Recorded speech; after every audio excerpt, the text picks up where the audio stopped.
After leaving the Heavenly Star Pagoda, Han Li made his way along the white stone plaza toward a nearby street, just like everyone else, and it wasn't long before he entered the city.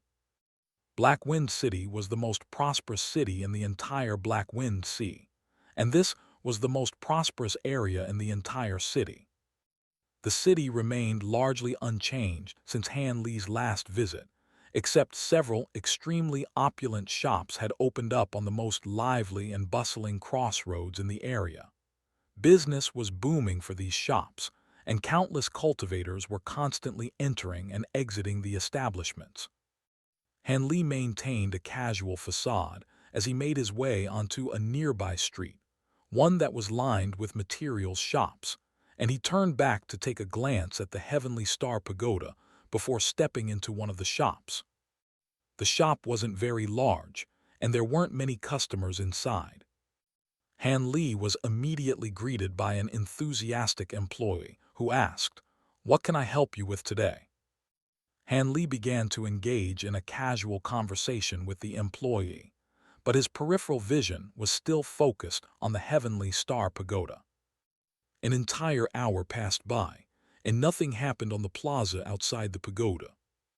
All of a sudden, a group of cultivators appeared on an obscure corner of the plaza, and they were none other than the hunchbacked elderly woman and the group of concealed true immortals, with the late true immortal stage middle-aged man bringing up the rear.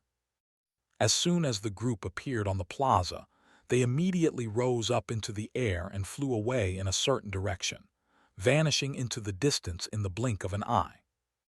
Han Li's suspicions were confirmed upon seeing this. If he recalled correctly, that direction was where the island master's manor was situated. After purchasing a few materials to keep up appearances, Han Li left the shop, then cast his gaze toward the direction that the group had flown away in with a slightly hesitant look in his eyes. However, he then shook his head and departed in another direction. Regardless of how these people were related to the master of Black Wind Island or what their intentions were, they most likely had nothing to do with him, so it was best for him to avoid attracting unnecessary trouble. With that in mind, Han Li passed through several more streets, and as he emerged from a secluded alley, he had adopted another disguise, transforming into a yellow-skinned man. With the transient guild mask, adopting disguises was very easy, so he took on a new appearance in virtually every single place that he passed through.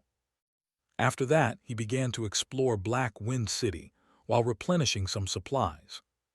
Perhaps it was because the Black Wind Sea's ties with the outside world had been strengthened, but the city really had become a lot more prosperous than before, and various types of materials and pills that had been quite rare in the past could now be found in all of the shops. Close to half a day later, Han Li rose up into the air as a streak of azure light before flying away into the distance. Shortly thereafter, he descended onto the plaza in front of the island master's manor.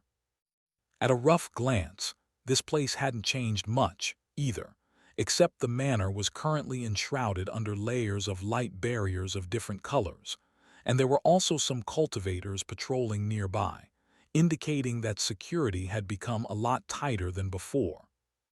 Han Li didn't linger for very long here, before making his way toward the Talisman Letter Palace, where missions were released.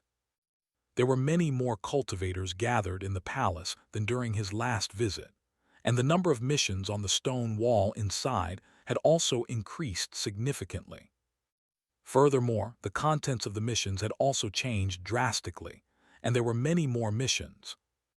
There were even missions that offered rewards for killing certain Azure Feather Island cultivators, each one with its own corresponding reward.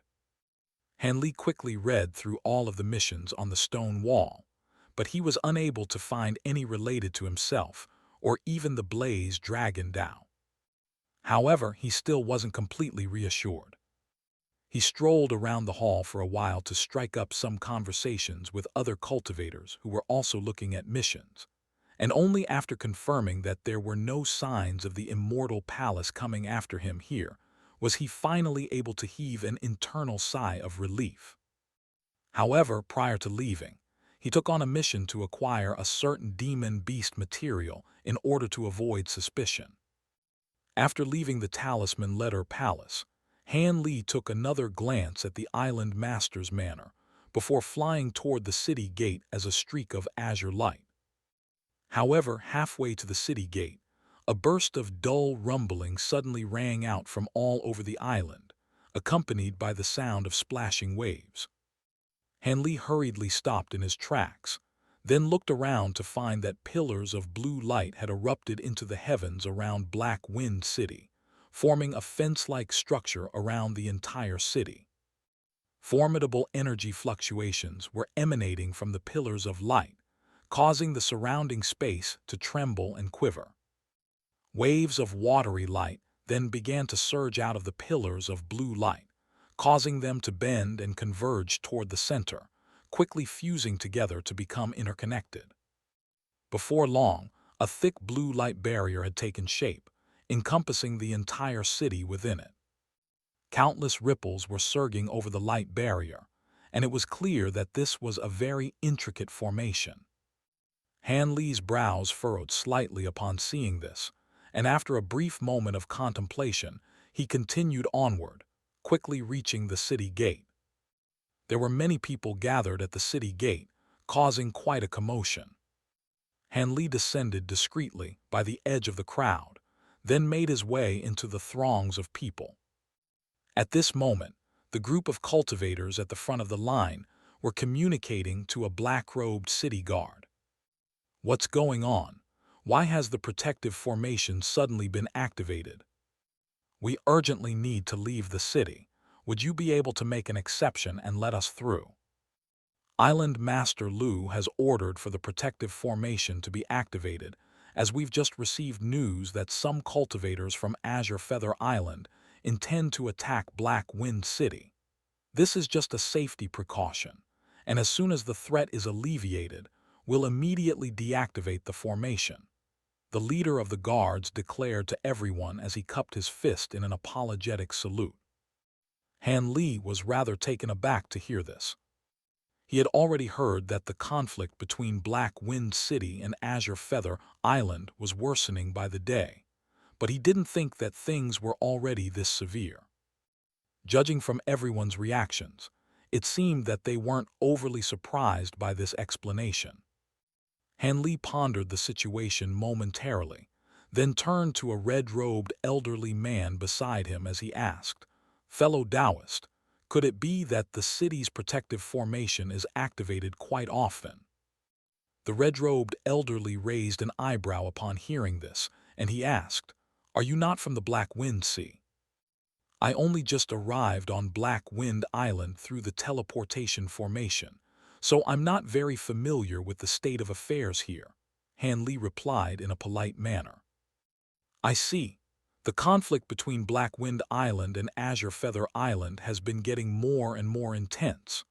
Black Wind City is the stronghold of Black Wind Island, but it's still not all that safe, and the city's protective formation has already been activated many times in recent years," the red-robed elderly man explained. "Which side has the upper hand in the conflict?" Han Li asked. "Overall, Black Wind Island is more powerful than Azure Feather Island, but recently, Azure Feather Island has managed to recruit many islands as allies, so they're not able to stand toe-to-toe against Black Wind Island. I wonder when this war is going to come to an end," the red-robed elderly man sighed. Han Li nodded in response with a contemplative look in his eyes. Right as the crowd was abuzz with conversation, a Grand Ascension stage middle-aged man emerged from the crowd, then asked, "May I ask when the formation will be deactivated?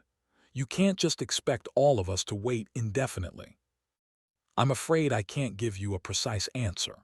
Perhaps it'll only be 2 or 3 days, perhaps it could be up to 10 days or half a month. If you need to leave the city for some urgent reason, you can go the Island Master's Manor to request an audience with Island Master Lu.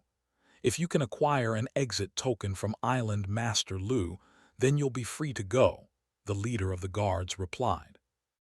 The man's brows furrowed tightly upon hearing this, but he didn't say anything further. Many others were also reluctant to accept this arrangement, but they clearly didn't dare to oppose the authority of the island master's manor. As for applying for an exit token, none of them actually had to leave the city that urgently, so after some more discussion, all of the cultivators gathered at the city gate quickly dispersed. Han Li's brows were slightly furrowed as he heaved an internal sigh. It seemed that his luck was rather bad. If he had set off just a little earlier, perhaps he would have already been out of the city by now. He took a glance up at the blue light barrier in the sky, then bade farewell to the red-robed elderly man before returning the same way that he had come. The activation of the protective formation had caused a stir in the city, but it quickly subsided. After all, this was a fairly regular occurrence, so everyone quickly continued with what they were doing. Before long, Han Li arrived in an inn in a secluded part of the city, where he rented a room. Night soon arrived, and inside the secret chamber, Han Li's eyes suddenly sprang open as he rose to his feet, then swept a sleeve through the air to release around a dozen streaks of azure light that descended all around the room to form a restriction. Immediately thereafter, he made a hand seal, and arcs of golden lightning appeared over his body before quickly spreading outward to form a golden lightning formation. The lightning formation then flashed with golden light, and he abruptly vanished from the spot.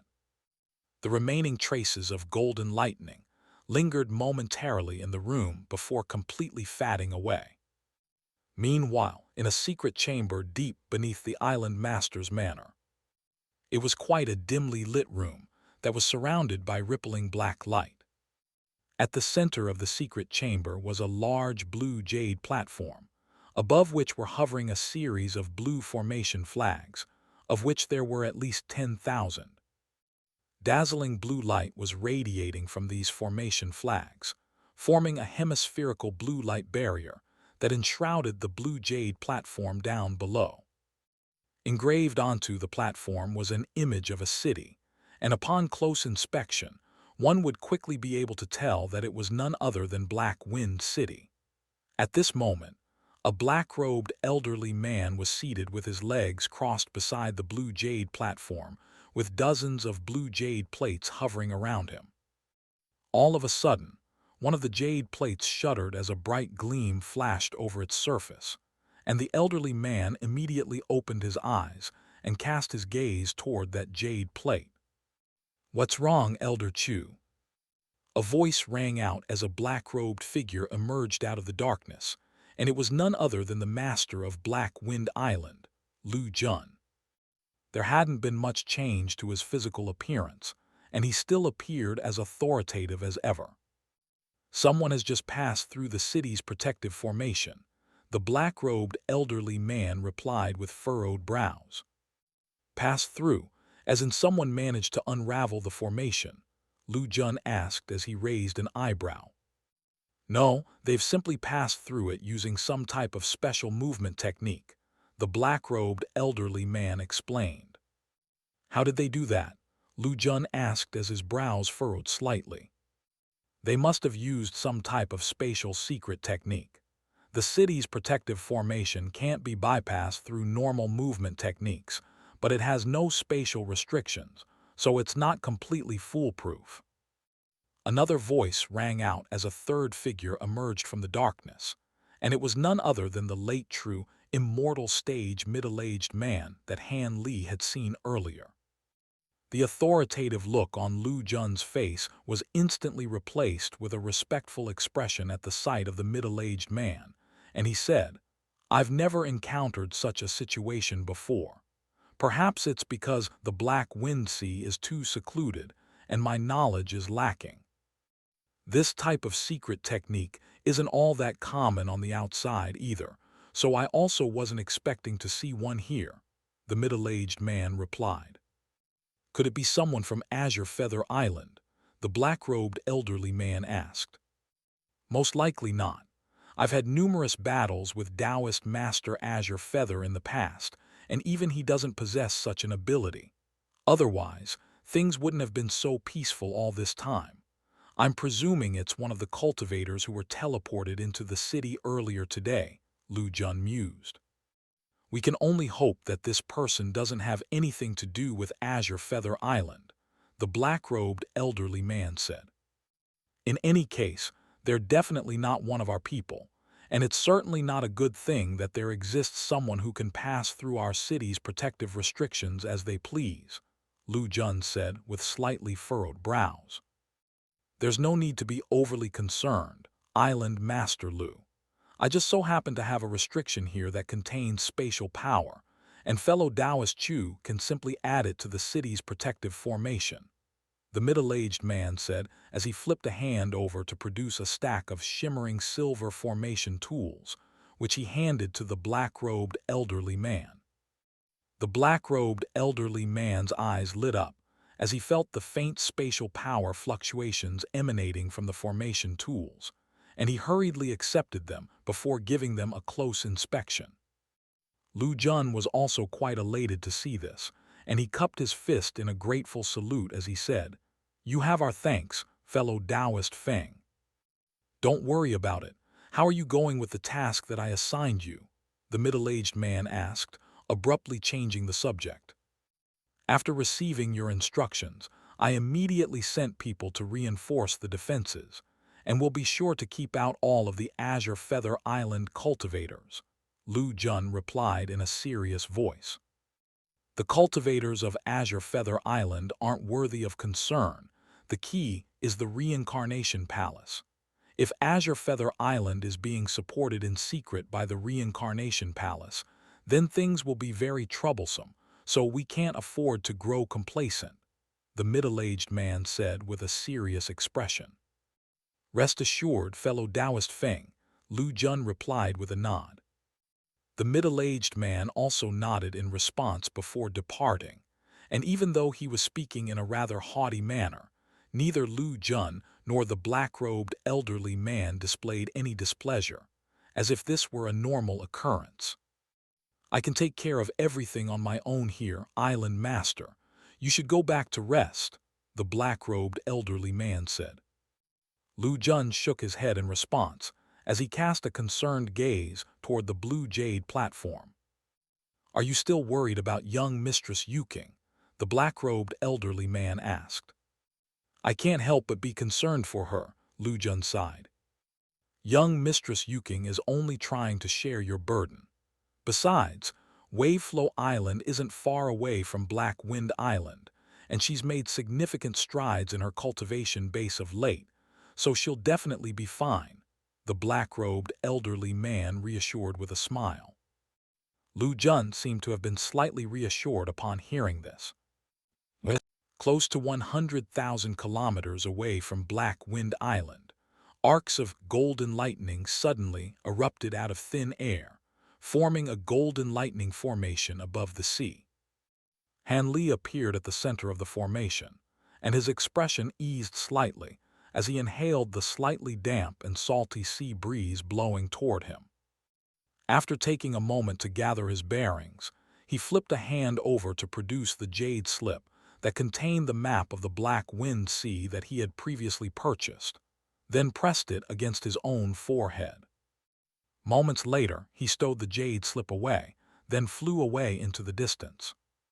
According to what he had learned thus far, the area around Black Wind Island wasn't all that peaceful at the moment. Given his current cultivation base, he naturally had nothing to worry about, but he was still going to keep as low a profile as possible, and he was flying carefully at a low speed while taking care to conceal himself. The night passed by quickly, and as the sun began to rise in the east, it was as if countless shimmering golden scales had appeared on the surface of the sea, presenting a stunning sight to behold. The Black Wind Sea was the first place Han Li had settled at upon his return to the Immortal realm, so he harbored some special emotions for this place. This was like his hometown in the Immortal realm, and that made him particularly partial to the scenery here. However, right at this moment, He suddenly cast his gaze toward a certain direction with a hint of surprise in his eyes, then immediately stopped in his tracks. He had just detected some violent spiritual chi fluctuations several thousand kilometers away in that direction, and it seemed that a fierce battle was taking place. After a brief hesitation, he began to fly in that direction, but as he did so, his body slowly became transparent, and the azure light that he was giving off also faded, turning him into an invisible shadow. At this current speed, he was able to cover several thousand kilometers to arrive at the scene of the battle in mere moments, and he concealed himself within a cloud in the sky before casting his gaze downward. Enormous waves were rising up into the heavens alongside streaks of spiritual light of different colors, and resounding booms were also ringing out incessantly. Out of the two opposing groups of cultivators, one of them consisted of 5 Black Wind Island cultivators, 2 of whom were at the Grand Ascension stage, while the other 3 were at the Body Integration stage. One of the Grand Ascension cultivators was a young woman who appeared to have been in her 20s, and she was wielding an azure feather fan, which conjured up gusts of fierce azure wind with each sweep. The other Grand Ascension cultivator was a thin, yellow-aged man with a rather yellow complexion, and there was a blue mirror hovering above his head that was occasionally shooting forth thick pillars of blue light. As for the 3 body integration cultivators, they were gathered around the young woman while controlling their own treasures, seemingly intentionally protecting her. They were facing a pair of Azure Feather Island cultivators, and even though the Black Wind Island cultivators had the numbers advantage, they were in a terrible situation as one of the 2 Azure Feather Island cultivators, a bald man with a fleshy growth on his head, was at the true immortal stage. At this moment, there was a large black flag hovering in front of the bald man, and the image of the black deity on the flag bore a close resemblance to the lightning god of legends. As he made a string of hand seals, bolts of black lightning erupted out of the black flag in all directions to form a sea of black lightning. Thick bolts of lightning shot out of the sea of lightning, vanquishing the attacks from the Black Wind Island cultivators with ease while also forcing them back into constant retreat. Beside him was an elderly man with a goatee, and he was giving off a Grand Ascension stage aura. The elderly man was wielding a pair of yellow spear treasures, which had transformed into a pair of earthy yellow dragons that were blasting millstone-sized balls of yellow light out of their mouths to assist the bald man. A hint of surprise flashed through Han Li's eyes at the sight of the young man, as it was none other than the daughter of Island Master Lu Yuqing. "I didn't think you would dare to leave Black Wind Island when you're the sole heir to the island. I wonder if I should call you brave or foolish." The bald man chuckled coldly as he made a hand seal, and thick bolts of lightning erupted out of the sea of lightning, then rapidly intertwined to form 5 giant lightning serpents that pounced at the 5 Black Wind Island cultivators.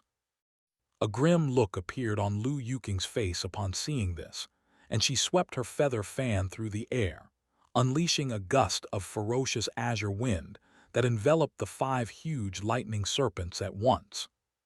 Countless threads of azure light could be seen within the gust of wind, and the giant lightning serpents were slowed down significantly.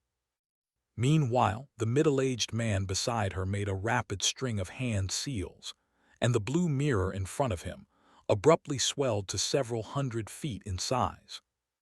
An incredibly thick pillar of blue light then shot out of the mirror to encompass the 5 lightning serpents while releasing vast glacial chi, immediately following which the pillar of light transformed into a massive blue ice mountain, freezing the 5 lightning serpents inside. "Go, young Mistress Yuqing. We'll hold off these 2. The man yelled while making a string of hand seals, sending thick pillars of blue light erupting out of his mirror toward the pair of opposing cultivators. The other 3 body integration cultivators also braced themselves to make a final stand, as they began bombarding the two Azure Feather Island cultivators with attacks. A conflicted look appeared in Lu Yuqing's eyes, but she then gritted her teeth and fled toward the distance as a streak of azure light. "You're not getting away," the bald man declared with a cold smile as he switched to a different hand seal, and the 5 lightning serpents exploded violently into thick arcs of lightning that tore the blue ice mountain apart with ease. Immediately thereafter, the arcs of lightning intertwined to form a huge lightning net that swept toward the group of Black Wind Island cultivators at an incredible speed, and it instantly fell upon the middle-aged man and the others, quickly charring their entire bodies black. Meanwhile, the elderly man with the goatee sped away as a streak of yellow light in pursuit of Lu Yuqing. The other 4 Black Wind Island cultivators were struggling with all their might under the lightning net, but they were like insects trapped in a cobweb, unable to break free no matter how hard they tried.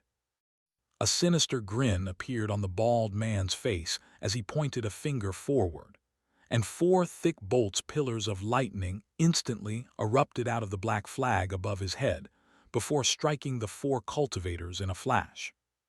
The protective treasures around the 3 body integration cultivators were torn apart without being able to put up any resistance, and their bodies were reduced to ashes before they even had a chance to cry out.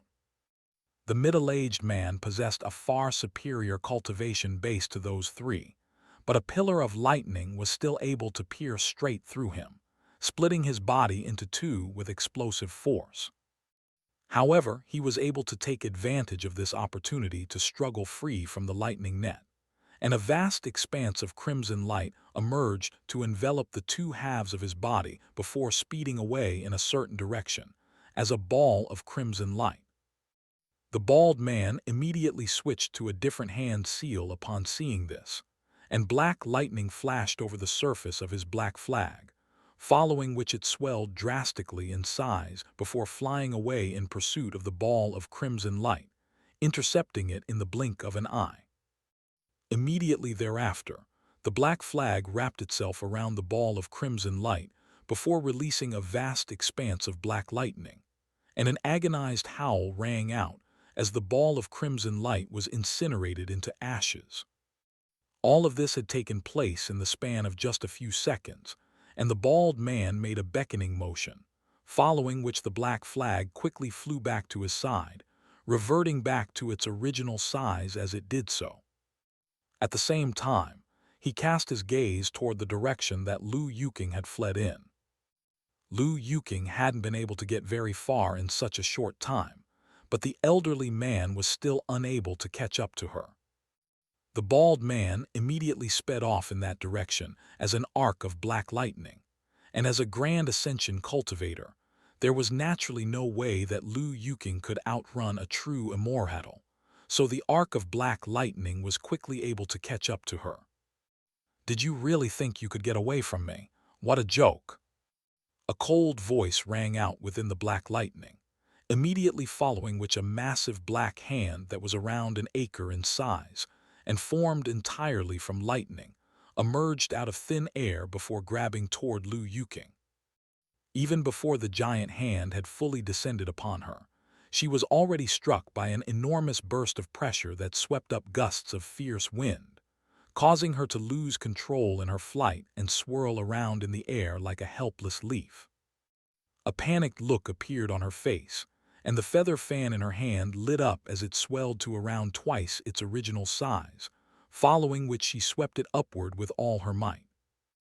A thick pillar of azure wind shot forth, and it was giving off an astonishing howling sound alongside faint spatial fluctuations, allowing it to keep the giant lightning palm at bay. "That's a profound heavenly treasure." The bald man reappeared in midair with a surprised look on his face, following which he gave a cold harumph as he thrust his palm forward once again. The giant black lightning palm instantly swelled further by about 2-fold in size, and countless black lightning runes emerged around it, as it also began to emanate bursts of law power fluctuations. The pillar of azure wind was instantly crushed, while the giant lightning palm continued to descend, and all of the air beneath it seemed to have congealed. Lu Yuqing felt the surrounding space constrict around her, rendering her completely unable to move, and a hint of despair appeared in her eyes. Right as the giant palm was about to descend upon her, a burst of spatial fluctuations suddenly erupted beside it, immediately following which an azure shadow flashed past in a wraith-like fashion. The giant lightning palm was instantly stopped cold in its tracks without any warning, then exploded violently into countless arcs of lightning that quickly dissipated. As a result, Lu Yuqing was freed, and she was both stunned and elated as she immediately flew through the air, covering a distance of tens of thousands of feet in a flash. However, instead of fleeing the scene, she began to inspect her surroundings with wide eyes. "Who's there?" the bald man roared in a furious voice as he also began scouring the surrounding area. Meanwhile, an alarmed look appeared on the elderly man's face, and he hurriedly flew back to the bald man's side before releasing his spiritual sense to sweep through the air. Yet neither of them were able to detect anything. "You have to be a true immortal to have dispelled my attack so easily, so why are you sneaking around like a cowardly rat?" the bald man goaded in a mocking voice. "I have no intention of getting involved in the conflict between Black Wind Island and Azure Feather Island. It's just that I have some ties with this woman, so it would be much appreciated if you could let her go." An indifferent voice reverberated through the air in response, but neither the bald man nor his companion were to ascertain where it was coming from. "You want me to let her go? Why don't you make me?" The bald man abruptly turned around and cast his gaze toward what appeared to have been nothing but empty air, following which an incredibly thick pillar of lightning erupted out of his black flag to strike the precise spot that he was looking at. A vast expanse of dazzling lightning exploded with an earth-shattering boom, causing that stretch of space to shudder violently. The lightning quickly dissipated, but there was still no one there. An astonished look appeared on the bald man's face upon seeing this, and right at this moment, a faint sigh rang out beside his ears, followed by an authoritative declaration. "Let there be wind." As soon as the voice trailed off, the bald man's surroundings instantly changed drastically, and he was suddenly transported from the sea to a vast yellow desert. Gusts of fierce wind were howling around him, and the desert stretched as far as the eyes could see, with countless tornadoes raging on the horizon. The bald man was astonished to see this, but he then immediately realized the situation that he was in. This is an illusion. Right at this moment, a streak of azure light pierced through his dantian. It was an azure flying sword, and there was a nascent soul pinned through its tip. The bald man looked down with wide and incredulous eyes at the sight of the flying sword protruding out of his lower abdomen, and in the next instant, the azure flying sword destroyed the nascent soul before vanishing in a flash. The surrounding desert faded away, and the sea was revealed again. At this point, the bald man's body was completely limp and lifeless, and a large hole had been pierced through his lower abdomen as he plunged down toward the sea like a dead weight. Right at this moment, a streak of silver fire suddenly emerged to strike the body, immediately setting it alight and incinerating it into ashes. The elderly man's expression changed drastically upon seeing this, and he frantically looked around with a horrified expression. Whoever the concealed enemy was, they were able to slay a true immortal cultivator in an instant, so he was naturally no match for them. With that in mind, the elderly man began to tremble with fear as he fell to his knees and implored, "Please spare me, Senior." However, right at this moment, a streak of azure swordlight flew out of thin air, then flew in a circle around the elderly man's body at an incredible speed. The elderly man's expression instantly stiffened, immediately following which several gashes appeared all over his body, splitting it into pieces. At the same time, His nascent soul had also been destroyed, and the chunks of his body plummeted into the sea down below. The streak of azure swordlight vanished once again, and peace and quiet was restored.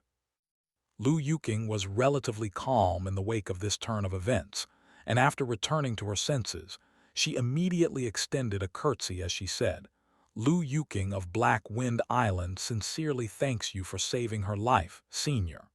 Would you be able to show yourself?" Concealed within the cloud in the sky, Han Li made a beckoning motion to recover an azure bamboo cloudswarm sword, which was carrying a pair of storage tools and a small black flag. He flipped a hand over to stow these items away, then prepared to leave, displaying no intention of revealing himself. All of a sudden, Lu Yuqing's ecstatic voice rang out, "Brother Liu." Han Li was quite alarmed to hear this, and he immediately stopped cold in his tracks before turning back to look at Lu Yuqing. At this moment, there was a layer of rippling black light within her eyes, and she was looking directly at him. Han Li's brows furrowed slightly upon seeing this. Under the scrutiny of her strange eyes, it felt as if he were entirely laid bare to her. If she had been a cultivator of the same caliber as him, then he wouldn't have been overly surprised, but it was very remarkable that a grand ascension cultivator like her possessed such an uncanny ocular ability. After a brief moment of contemplation, Han Li decided to reveal himself, descending not far away in front of Lu Yuqing. Lu Yuqing faltered slightly at the sight of him, and Han Li was rather puzzled by her reaction, but didn't say anything. A slightly sulky look appeared on her face as she said, "You didn't look like this back when we last met. Are you in disguise now, or were you in disguise back then? Or perhaps you've never revealed your appearance to me? If you're unable to see through my disguise, then how did you recognize me?" Han Li asked as he raised an eyebrow. Lu Yuqing hesitated momentarily, then smiled as she replied, "I was born with a pair of illusory ghost eyes that can see straight through the souls of others, thereby allowing me to identify them." Han Li's expression remained unchanged upon hearing this, but internally, he was quite surprised that such an innate ocular ability existed. Transient guild masks could only alter one's appearance and aura, but not one's soul, so it was no wonder that she was able to identify him, and that left Han Li with a rather difficult predicament. He had saved Lu Yuqing as they were acquaintances, and he had thought that he could simply save her and leave without being detected or recognized, but his plans had been foiled. However, he couldn't just kill her in order to silence her. He simply wasn't such a cold and callous individual that he could do such a cold-blooded thing to an innocent woman. Lu Yuqing seemed to have identified Han Li's concerns, and she promised in a solemn voice, "Rest assured, Brother Liu, I won't tell anyone about this, including my father." Han Li faltered slightly upon hearing this, then nodded in response. "You have my thanks. I'm just an itinerant cultivator, and I really don't want to get involved in the conflict between your Black Wind Island and Azure Feather Island." "I should be the one thanking you, Brother Liu. You just saved my life," Lu Yuqing chuckled. Han Li merely responded with a faint smile. After considering the situation, he had realized that it wasn't much of a problem even if his identity were exposed. All Lu Yuqing knew was that he was an itinerant cultivator by the name of Liu Shi, and he had altered his appearance back when he first arrived on Black Wind Island, so there was very little chance that they would be able to make the connection that he was Liu Shi of Dark Vale Island. After all, there were countless cultivators in the Black Wind Sea, and it wouldn't have been uncommon to see people with the same name. With that in mind, he felt even more reassured. Having said that, the conflict between our Black Wind Island and Azure Feather Island will most likely only increase in scope, and it's only a matter of time before the entire Black Wind Sea is swept up in the conflict, so it won't be easy to remain uninvolved. You've saved my life twice, and I'm extremely grateful to you. My father also has a very high opinion of you, So if you're willing to come to our Black Wind Island, you'll definitely be given very favorable treatment. Our Black Wind Island has always been very kind to its elders, Lu Yuqing said. Henli merely smiled in response, silently turning down her offer. A hint of disappointment flashed through Lu Yuqing's eyes upon seeing this, but she then pulled out a black badge before offering it to Han Li. I can see that you've already made up your mind, so I won't try to persuade you any further. This is my personal badge.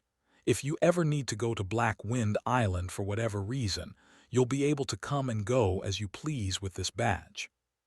Han Li accepted the badge, then took a brief glance at it before stowing it away. I still have some matters to attend to, so I'll be taking my leave. I suggest you return to Black Wind Island as quickly as possible, fellow Taoist Lu. This is not a safe place, Han Li said, then sped away as a streak of azure light, vanishing into the distance in the blink of an eye. Lu Yuqing looked on at his departing figure with a slightly forlorn expression, then quickly flew back toward Black Wind Island as well. After flying for some time, Han Li suddenly changed directions in his flight, and around half a day later, he had finally left the area in which the conflict between Black Wind Island and Azure Feather Island was taking place. From there, Han Li immediately accelerated, hurtling through the air like a bolt of azure lightning. After flying for about half a month, he had reached a very secluded area in the Black Wind Sea, and there were barely any islands to be seen. All of a sudden, he stopped in his tracks, then released his spiritual sense throughout the surrounding area. In the next instant, he abruptly swooped downward and plunged into the sea. After roaming over the seabed for a moment, he arrived at a deep-sea chasm, and he flew to the bottom of the chasm without any hesitation. There, he found a patch of flat ground before summoning a stack of formation tools, which he set down one after another. This was a rather complex formation, and it took Han Li over 2 hours to set it up to completion. After that, he chanted an incantation, and a blue light barrier emerged, instantly encompassing the surrounding area in a radius of several hundred feet. The blue light barrier was very faint in color, and it was even more difficult to catch sight of in the sea. Furthermore, it wasn't giving off any magic power fluctuations, so even if one were situated very close to it, they could still easily miss it. After doing all of this, a pleased look appeared in Han Li's eyes, and he swept a hand through the water to release around a dozen lengths of lightning-restraining wood, all of which were engraved with countless runes. This was none other than his long-distance lightning teleportation formation. Even though Lu Yuqing had promised not to expose him, he didn't dare to grow complacent. After a day and a night, he was finally able to complete the lightning formation. He then cast an incantation seal through the water, and a burst of golden lightning instantly emerged within the lightning teleportation formation as it began to operate. However, the aura of the formation was completely isolated within the blue restriction, so it was completely undetectable outside. Han Li gave a pleased nod upon seeing this, and after taking some more time to examine the formation to ensure that there weren't any issues, he promptly departed. A month later, the sun gradually rose up over the horizon, but the entirety of Dark Veil Island was still enshrouded in a murky veil of mist. The mist slowly began to dissipate as gusts of sea breeze blew over the island, and the branches of the trees all over the island were rustling incessantly. Smoke from stove fires was rising up from all of the mortal settlements on the island, and everything appeared serene and peaceful. All of a sudden, Han Li appeared in the sky above the island amid a burst of spatial fluctuations.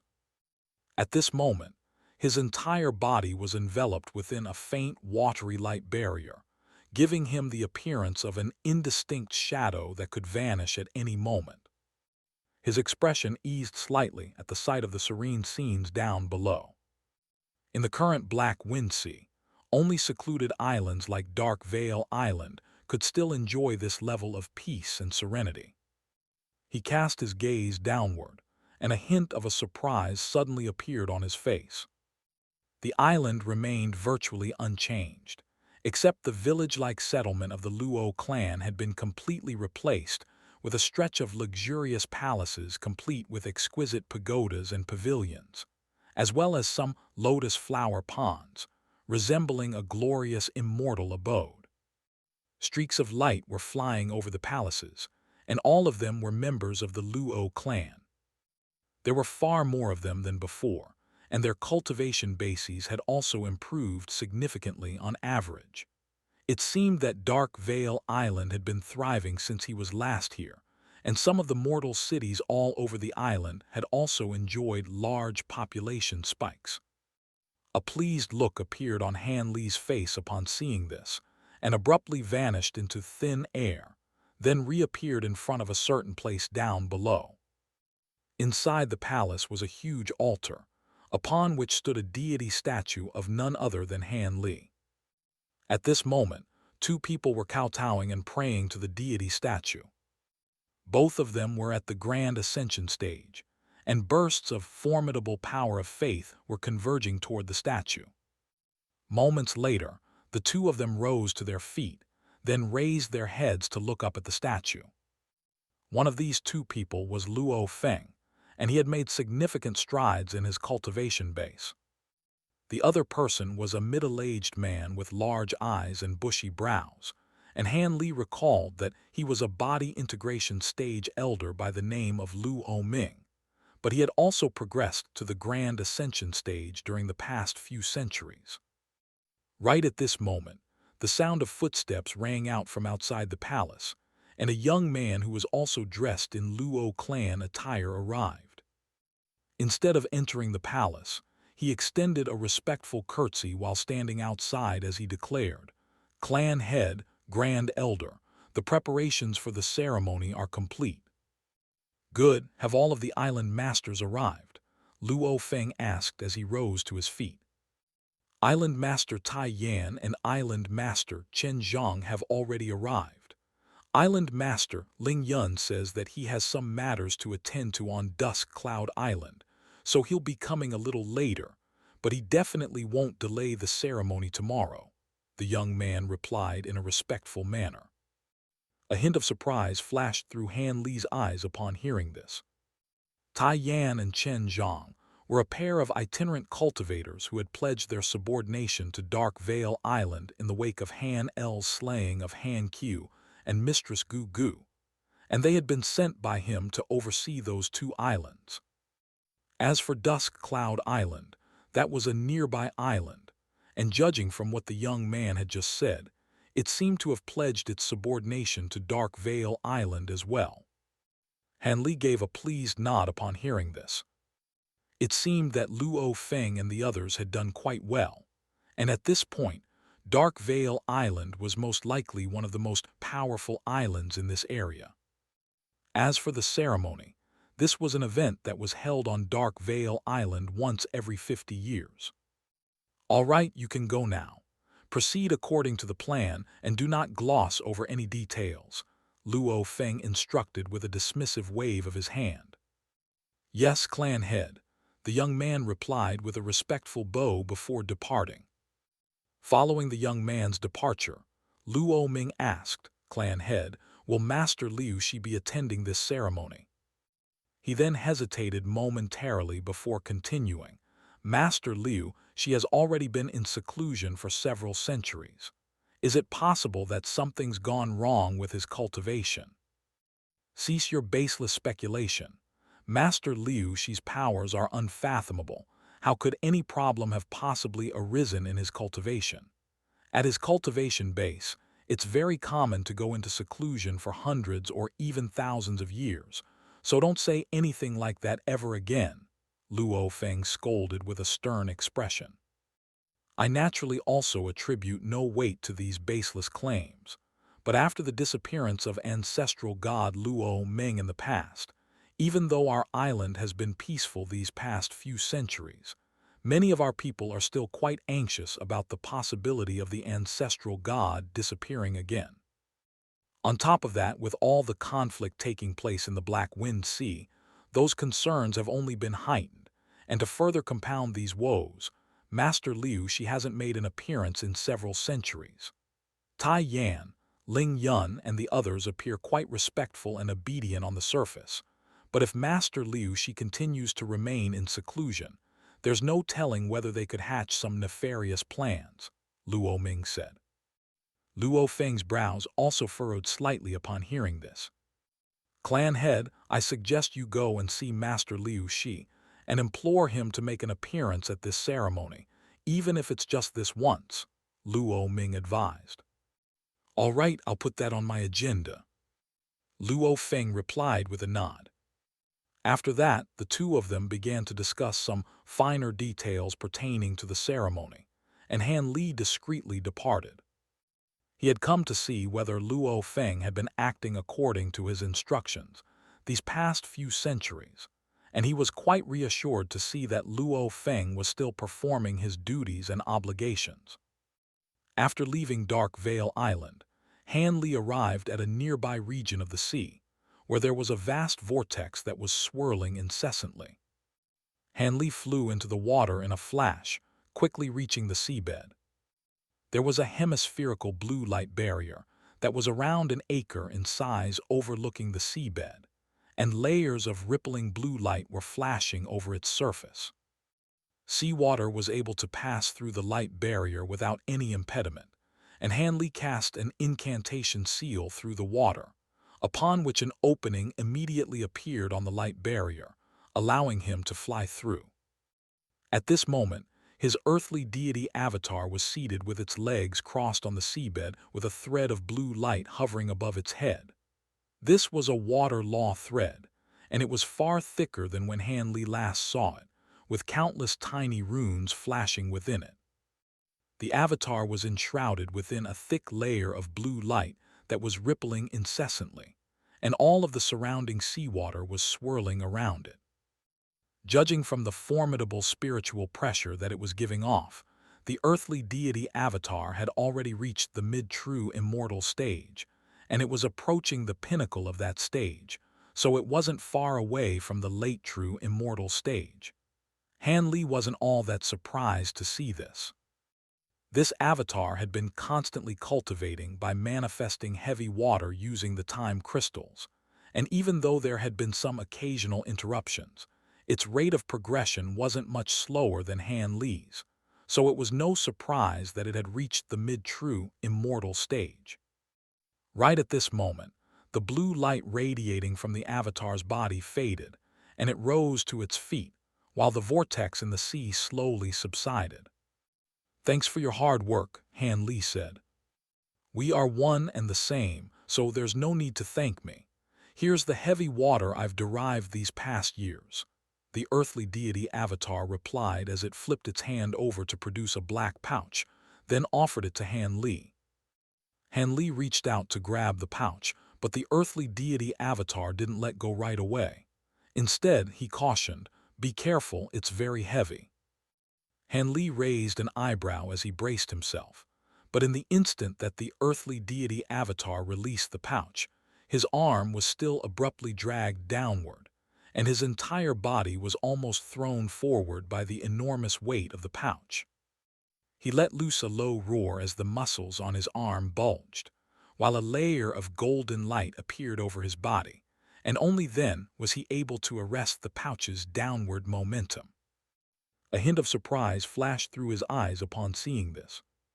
Heavy water had to be refined before he could manipulate it at will, but the fact that he was struggling to hold up such a small pouch, even with his current tremendous strength, indicated that it had to be containing an enormous volume of heavy water. With that in mind, he injected his spiritual sense into the pouch, upon which he was once again rather surprised by what he saw. This was a heavenly water pouch that he had purchased from the Transient Guild for a high price, and it was able to store an entire large lake's worth of water, yet it had almost been completely filled. Impressive, Han Li remarked with a pleased nod. After I reached the mid-true immortal stage and the fourth level of the Black Sea heavy water tome, my rate of heavy water derivation sped up significantly. This pouch of heavy water is almost enough to be refined into a small creek's worth of level 4 heavy water, the earthly deity avatar explained. Han Li nodded in response, and he stowed the heavenly water pouch away before producing 2 identical empty pouches that he handed to his avatar. Keep cultivating, and I'll try to supply you with as many time crystals as possible. The earthly deity avatar accepted the pair of pouches without a word, then sat back down with his legs crossed. Immediately thereafter, blue light re-emerged over his body, while the law thread above his head gave off dazzling blue light, forming a tiny blue vortex. The surrounding seawater was churned up into a huge vortex once again around earthly deity avatar, and a tiny speck of heavy water was gradually taking shape between the palms of the avatar's hands, and it was expanding at a rate that was discernible even to the naked eye. Han Li was rather taken aback to see this, and he immediately urged, "Hold on a second." The blue light radiating from the earthly deity avatar's body instantly faded, and it rose to its feet once again. Did you just say that upon reaching the fourth level of the Black Sea heavy water tome, your rate of heavy water derivation has significantly increased? Han Li asked as he raised an eyebrow. The avatar nodded in response. It increased by about threefold. Han Li was quite stunned to hear this, and he immediately asked, "Threefold? Has the same thing been happening with each level that you've progressed in the Black Sea heavy water tome?" For the first 3 levels, the rate has also been increasing, but not by much. However, upon reaching the 4th level, the rate suddenly increased drastically, the avatar replied. A hint of excitement flashed through Han Li's eyes upon hearing this. Progress was extremely slow in the early stages of the Black Sea heavy water tome, and he certainly wasn't expecting something like this to happen. The earthly immortal who had created the Black Sea heavy water tome had only just reached the 3rd level before he gave up on the cultivation art, unable to bear its agonizingly slow rate of progression any longer, and he most likely hadn't anticipated this either. At this point, Han Li was seriously beginning to doubt that the earthly immortal was actually the creator of the Black Sea heavy water tome. If he really had created the cultivation art, then this shouldn't have been something that he had failed to anticipate. It was very likely that someone else had created the cultivation art, and he had only obtained it from somewhere before declaring that he was the creator. "All right, you can keep cultivating," Han Li said with a contemplative look in his eyes. He was really eager to find out whether there would be another significant jump in the rate of heavy water derivation upon reaching the 5th stage of the cultivation art.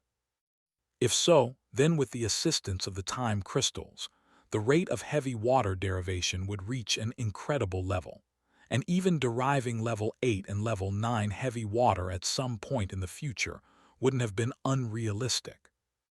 The earthly deity avatar sat back down with its legs crossed to resume its cultivation, while Han Li observed it with a contemplative look in his eyes. All of a sudden, he cast his gaze up toward the surface of the sea. A streak of light had just flown over from afar and stopped outside the blue light barrier. It was none other than Lu Yuqing, and he cupped his fist in a salute as he greeted. Lu Yuqing pays his respects to Master Liu Shi. On the seabed, Han Li replied, "What is it, Lu Yuqing?" Lu Yuqing faltered slightly upon hearing this, following which an ecstatic look appeared on his face as he hurriedly explained, "Master Liu Shi, our Dark Veil Island's bicentennial ceremony will be taking place tomorrow. Would you be able to make an appearance during the event?" He had visited Liu Shi several times in the past without receiving a response, so he was fully prepared to be disappointed again, and he was ecstatic that he had received a response for once. The vortex in the sea continued to churn and swirl, and there was no response. A sense of urgency welled up in Lu Yuqing's heart, and he said, "I don't wish to disturb your cultivation, Master Liu Shi, but there's recently been a lot of unrest in the Black Wind Sea. The conflict between Black Wind Island and Azure Feather Island is becoming more and more intense, and many of our island's people are growing quite concerned. If you can make an appearance tomorrow, that would surely be a very reassuring sight for everyone." "All right, I'll make an appearance during the ceremony tomorrow." Han Li's voice rang out from the seabed to cut off Lu Yuqing. "Thank you, Master Liu Shi. I'll be taking my leave now." Lu Yuqing was ecstatic, and he extended a respectful bow toward the seabed before flying back to Dark Vale Island. Inside the light barrier, Han Li withdrew his gaze. His earthly deity avatar was going to make an appearance during the ceremony in his stead. Given its current mid-true immortal stage power, it was more than enough to intimidate those early true immortal stage itinerant cultivators. With that in mind, he flipped a hand over to produce the jade seal that contained the map of the Black Wind Sea, then pressed it against his own forehead. Now that everything had already been settled, it was time to find a place to go into seclusion. Dark Vale Island was relatively safe and peaceful, but it wasn't actually an ideal place for him to go into seclusion. While it was unlikely for his identity as Liu Shi to be exposed, there were no guarantees in the matter, and he didn't want to risk the prospect of having the identity of Liu Shi traced back to him. Around an hour later, a barely visible streak of azure light flew out of the sea and into the distance. Only after 3 days and 3 nights did Han Li draw to a halt, and he had arrived in an area of the Black Wind Sea that was even more secluded than Dark Vale Island, with nothing but ocean and small deserted islands as far as the eyes could see. The islands were completely uninhabited by humans, but there were many demon beasts on both the islands and the nearby sea, with no lack of body integration and even grand ascension stage demon beasts among them. Han Li looked around to find that the spirit veins on these islands were decent, not quite on the same level as Dark Vale Island, but there was still a relative abundance of spiritual qi in the area. This place was already extremely far away from Dark Vale Island, and virtually no cultivators ever came here, making it an ideal location for seclusion. As for the demon beasts in the area, those naturally posed no threat to him. With that in mind, he spread his enormous spiritual sense throughout the area, and a short while later, he descended onto a small island down below. The island wasn't very large, only several dozen kilometers in diameter. The environment on the island was rather complex, with a volcano that was around 1,000 feet tall situated at its center, and due to the frequent volcanic eruptions, there was no plant life around, only crimson rocks littered all over the landscape. However, a bit further away from the volcano was a lush forest, and even further away were a series of ponds and swamps, as well as a vibrant grassland. It was a place that was full of vitality, and there were even some spirit plants and spirit flowers growing here. Han Li gave a pleased nod upon seeing this. The island wasn't very large, but its spirit vein was the best one in the nearby area. He arrived at an obscure little canyon on the island, then swept a hand through the air to release a streak of azure sword qi, which sliced through a mountain face like tofu, and before long, a cave abode had taken shape. Han Li didn't put too much effort into refining the cave abode, only paying a little extra attention when carving out the spirit medicine garden. After that, he pulled out a stack of formation flags and formation plates before setting them up near the new cave abode. With the restrictions activated, a burst of gentle azure light appeared, following which the cave abode abruptly vanished, transforming into a lush forest that blended in with the nearby environment. This restriction was the same as the one he had set up earlier on the seabed, in that it wasn't giving off any aura, So even if a true immortal were to scour the area with their spiritual sense, they weren't likely to discover it. After that, Han Li summoned several more stacks of formation tools that had been previously used to set up restrictions around his cave abode back on the Crimson Dawn Peak. And before long, the new cave abode resembled an impregnable fortress. He had even pulled out another formation and set it up around the entire island, but he refrained from activating those restrictions right away, saving them for potential future enemy attacks instead. After doing all of that, he strode into his cave abode and arrived at the medicine garden. He had made sure to carve out a large area for the garden, even more so than the one back in his cave abode on the Crimson Dawn Peak. After standing on the spot for a while, he swept a sleeve several times in succession through the air, summoning clumps of spirit soil of different colors that descended into the medicine garden. Some of these things had been prepared by him in advance, while others had been purchased on the way back to the Black Wind Sea. After that, Han Li pulled out various types of spirit liquid and began to mix batches of spirit soil while also setting up restrictions throughout the medicine garden to split it up into different sections. Only after doing all of that did he pull out all of the spirit medicines in his storage pouch before carefully transferring them to this new medicine garden. While Han Li was arranging his medicine garden, the ceremony on Dark Vale Island had also commenced. At this moment, the entire sky above the island was enshrouded in a layer of vibrant crimson light, and black wooden pillars with lit braziers on top of them had also appeared all over the island, giving the event a sense of prestige and occasion. On a giant plaza stood 3 huge lit wooden pyres, each of which was several hundred feet tall, and at the center of the pyres was a massive altar. Atop the altar was a deity statue that was over 100 feet tall, and many people were gathered at the foot of the altar, including all of the cultivators of the Luo clan. Aside from them, there were also cultivators in alternative attire, and they were from Dark Vale Island's 3 subsidiary islands. In front of the crowd stood 4 figures.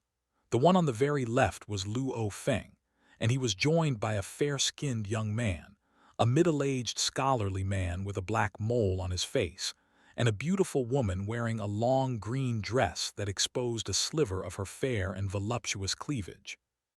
At this moment, everyone was worshipping the altar, and these 4 were no exception. Lu Yuqing wore a solemn expression and was impeccable in every single one of his movements, while the other 3 had hints of disdain on their faces and were clearly just going through the motions. They were all true immortal cultivators, so they were naturally quite reluctant to be worshipping a statue of another true immortal. As time passed, the ceremony quickly approached its conclusion. At this point, Lu Yuqing and the other 3 figures beside him had already departed from the front of the crowd and sat down on some nearby chairs. Clan Head Luo, today's ceremony is an important occasion for Dark Vale Island. Is fellow Taoist Liu she still not going to make an appearance? The fair-skinned young man suddenly asked. Come to think of it, I only ever met fellow Taoist Liu she once several centuries ago, and he's been in seclusion ever since then. Is he cultivating some type of ability or secret technique? The scholarly man asked. The young woman was also looking at Lu Yuqing, and even though she wasn't saying anything, the inquisitive look in her eyes was very apparent. Lu Yuqing took a glance at the trio, then smiled as he replied, I already met with Master Liu Shi yesterday, and he'll be making an appearance today. The expressions of the trio instantly changed slightly upon hearing this. Is that true? Of course, Lu Yuqing replied with a smile. The fair-skinned young man exchanged a glance with the other 2 true immortals, then nodded as he said, It would be great if fellow Taoist Liu could make an appearance. At the moment, the Black Wind Sea is a state of widespread turmoil, and we'll need him to make decisions on how our Dark Vale Island is to proceed from here onward. Indeed, fellow Taoist Tai Yan. All of the major powers across the entire Black Wind Sea are keenly observing the unfolding situation. Black Wind Island and Azure Feather Island are far too formidable for a small island like ours to compare with, so we have to make sure that we don't make any missteps. Otherwise, the consequences could be catastrophic, the scholarly man chimed in. The fair-skinned young man's name was Tai Yan, while the scholarly man's name was Chen Zhang. A grim look appeared on Lu Feng's face upon hearing this, and he offered no response. There's no need to be so pessimistic, everyone. With us and fellow Taoist Liu joining forces, we're certainly nothing to be scoffed at, and we should be more than enough to protect these few islands, the young woman suddenly said.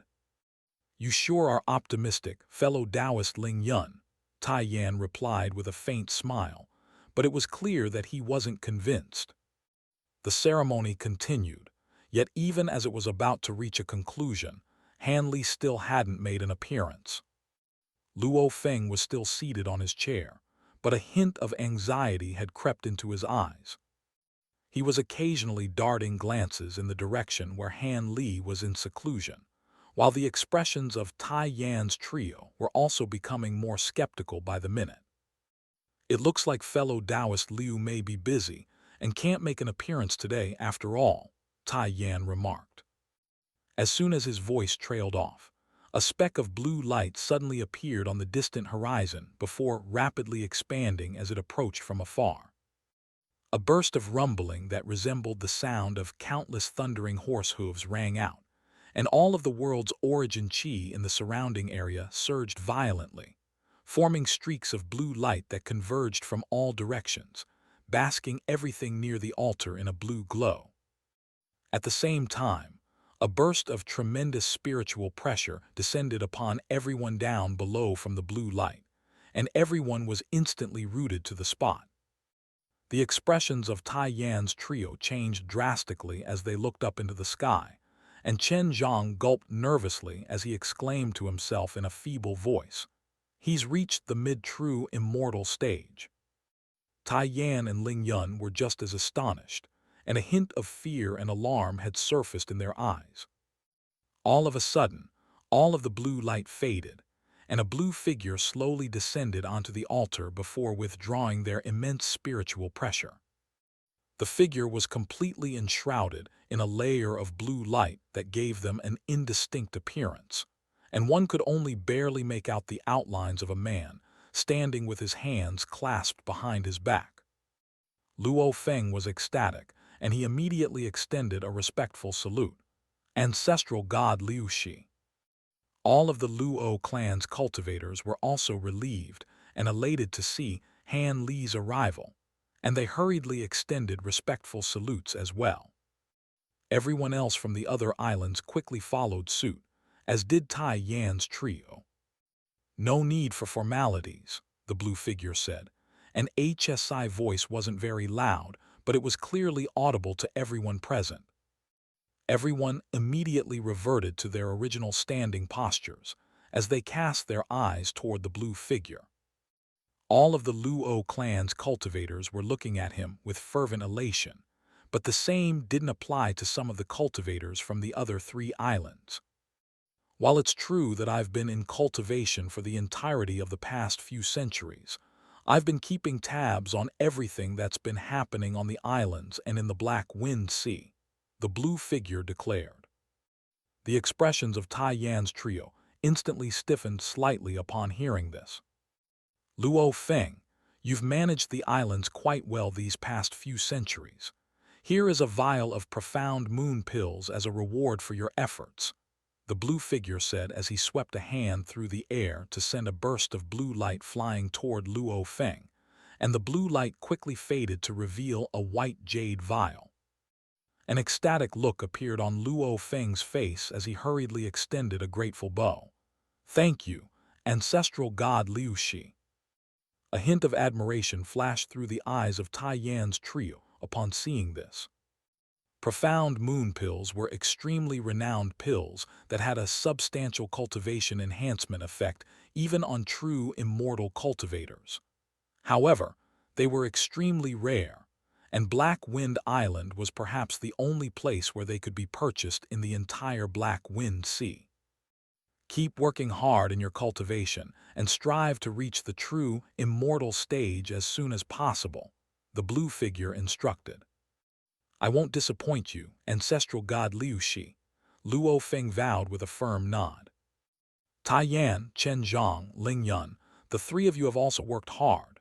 You can have these 3 spirit treasures. The blue figure continued as he swept his sleeve through the air once again, releasing 3 streaks of light that descended in front of the trio before revealing a set of treasures, namely a green jade scepter, a white bead, and a small yellow flag. All 3 treasures were premium spirit treasures that were giving off extremely formidable magic power fluctuations, and were only 1 step away from immortal treasures. Tai Yan's trio was ecstatic, and they split the treasures among themselves before also extending grateful bows. The blue figure swept a sleeve through the air a 3rd time, this time sending a storage tool flying toward Lu Yuqing. Lu Yuqing, there are some pills and cultivation resources in there for you to distribute as you see fit and maximize the power of our Dark Veil Island, the blue figure said. Lu Yuqing immediately gave an affirmative response. As for the ongoing conflict between Black Wind Island and Azure Feather Island, that has nothing to do with our Dark Veil Island, so in order to avoid getting swept up in the conflict, from this day forth, everyone is strictly forbidden from leaving the island, and all islands will enter a period of lockdown, the blue figure declared. This wasn't a surprising decision from Han Li, and no one raised any objections. The blue figure swept his gaze over everyone present as he declared, "Rest assured, everyone. So long as you remain loyal to Dark Veil Island, I will ensure your safety." Everyone was instilled with a sense of warmth and reassurance upon hearing this, and they extended another collective grateful bow. After that, the blue figure didn't linger any longer, promptly departing into the distance as a streak of blue light. Tai Yan's trio watched as the blue figure departed, then exchanged a few glances, and all of the skepticism they previously harbored had been completely erased, replaced with nothing but awe and veneration. Several days later, on a small island a vast distance away, Han Li was in a state of seated meditation when he suddenly opened his eyes as a faint smile appeared on his face. His earthly deity avatar had already informed him that Dark Veil Island and its 3 subsidiary islands had all activated their protective formations, cutting the islands off from all external contact. This was naturally something that he had planned in advance. By sealing the islands, he could minimize his chances of being swept up in the conflict between Black Wind Island and Azure Feather Island, thereby mitigating the risk of his identity being exposed as much as possible.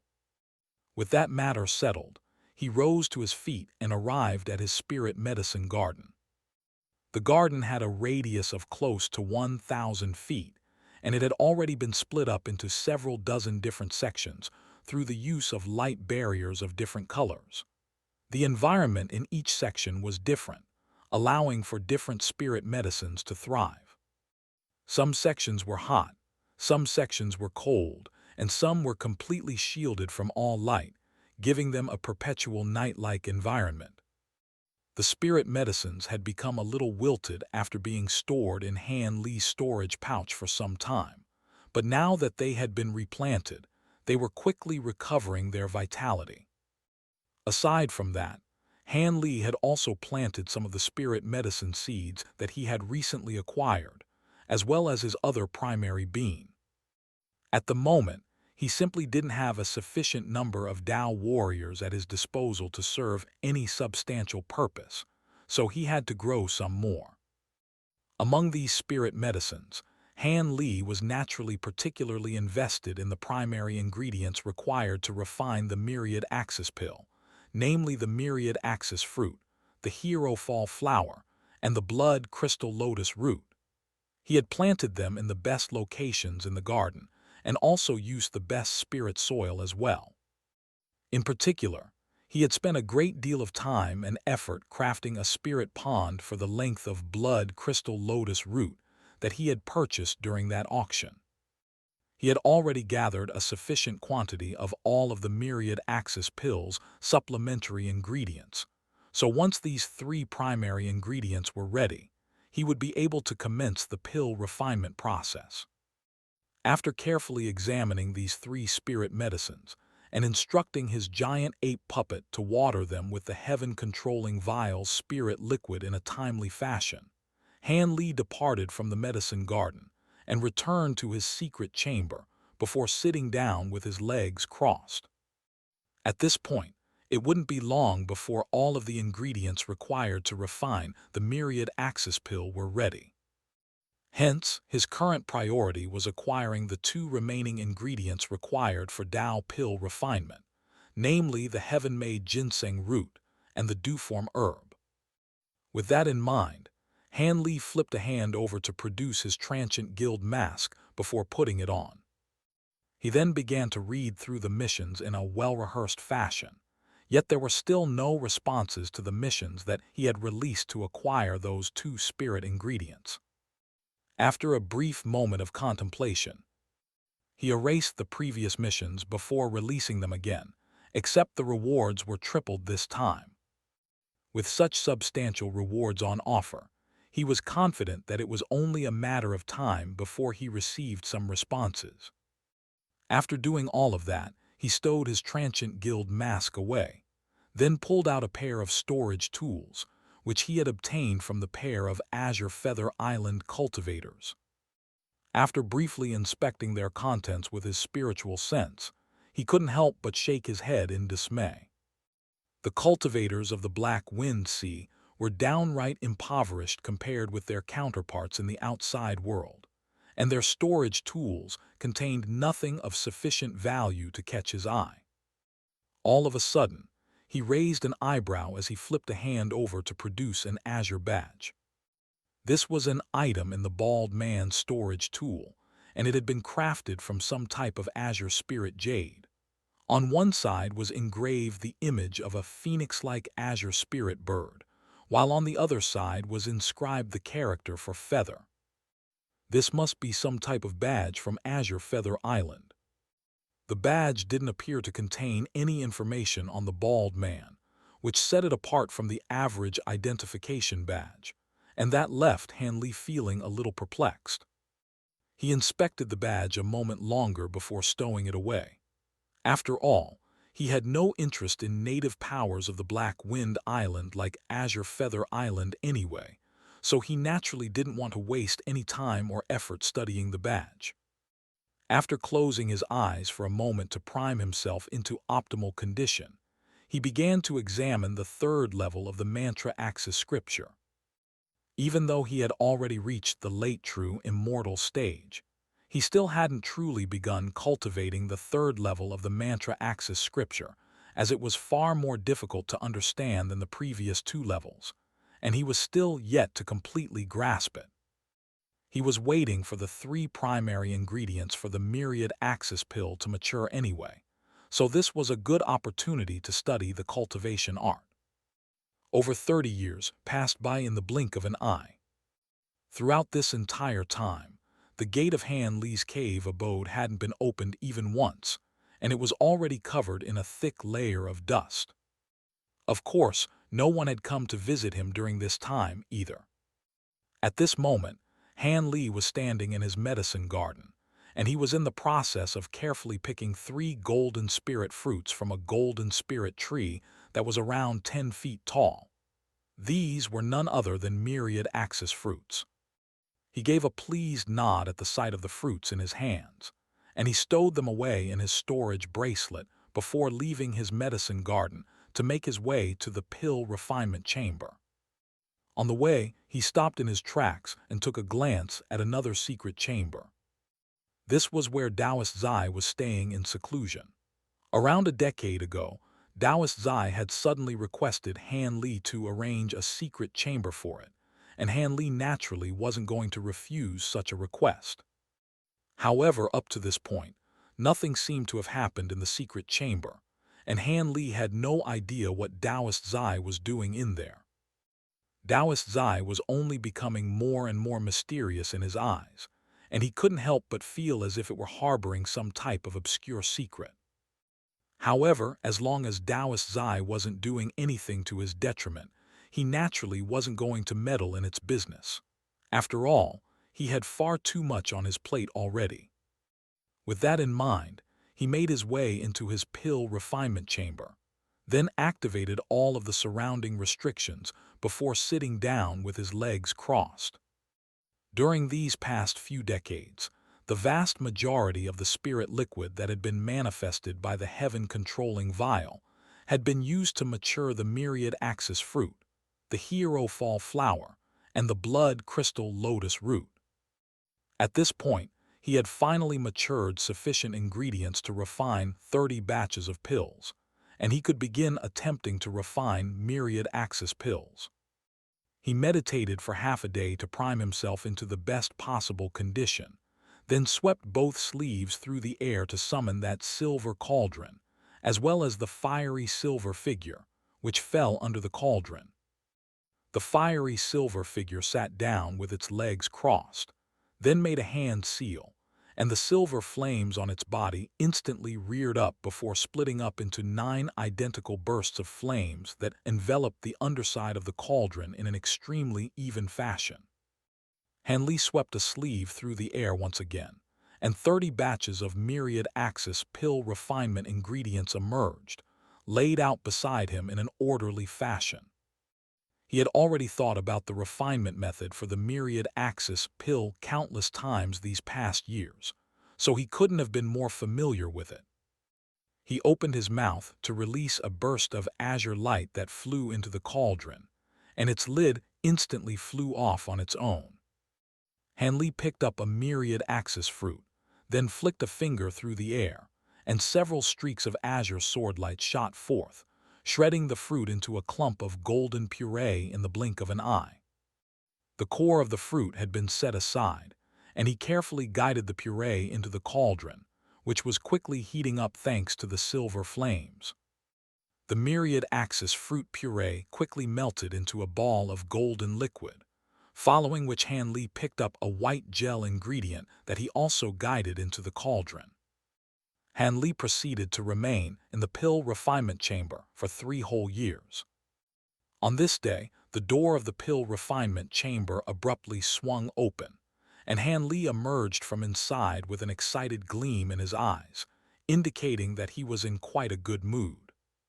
He flipped a hand over to produce a longan-sized pill amid a flash of golden light, and the pill was golden in color, giving off a gentle golden glow.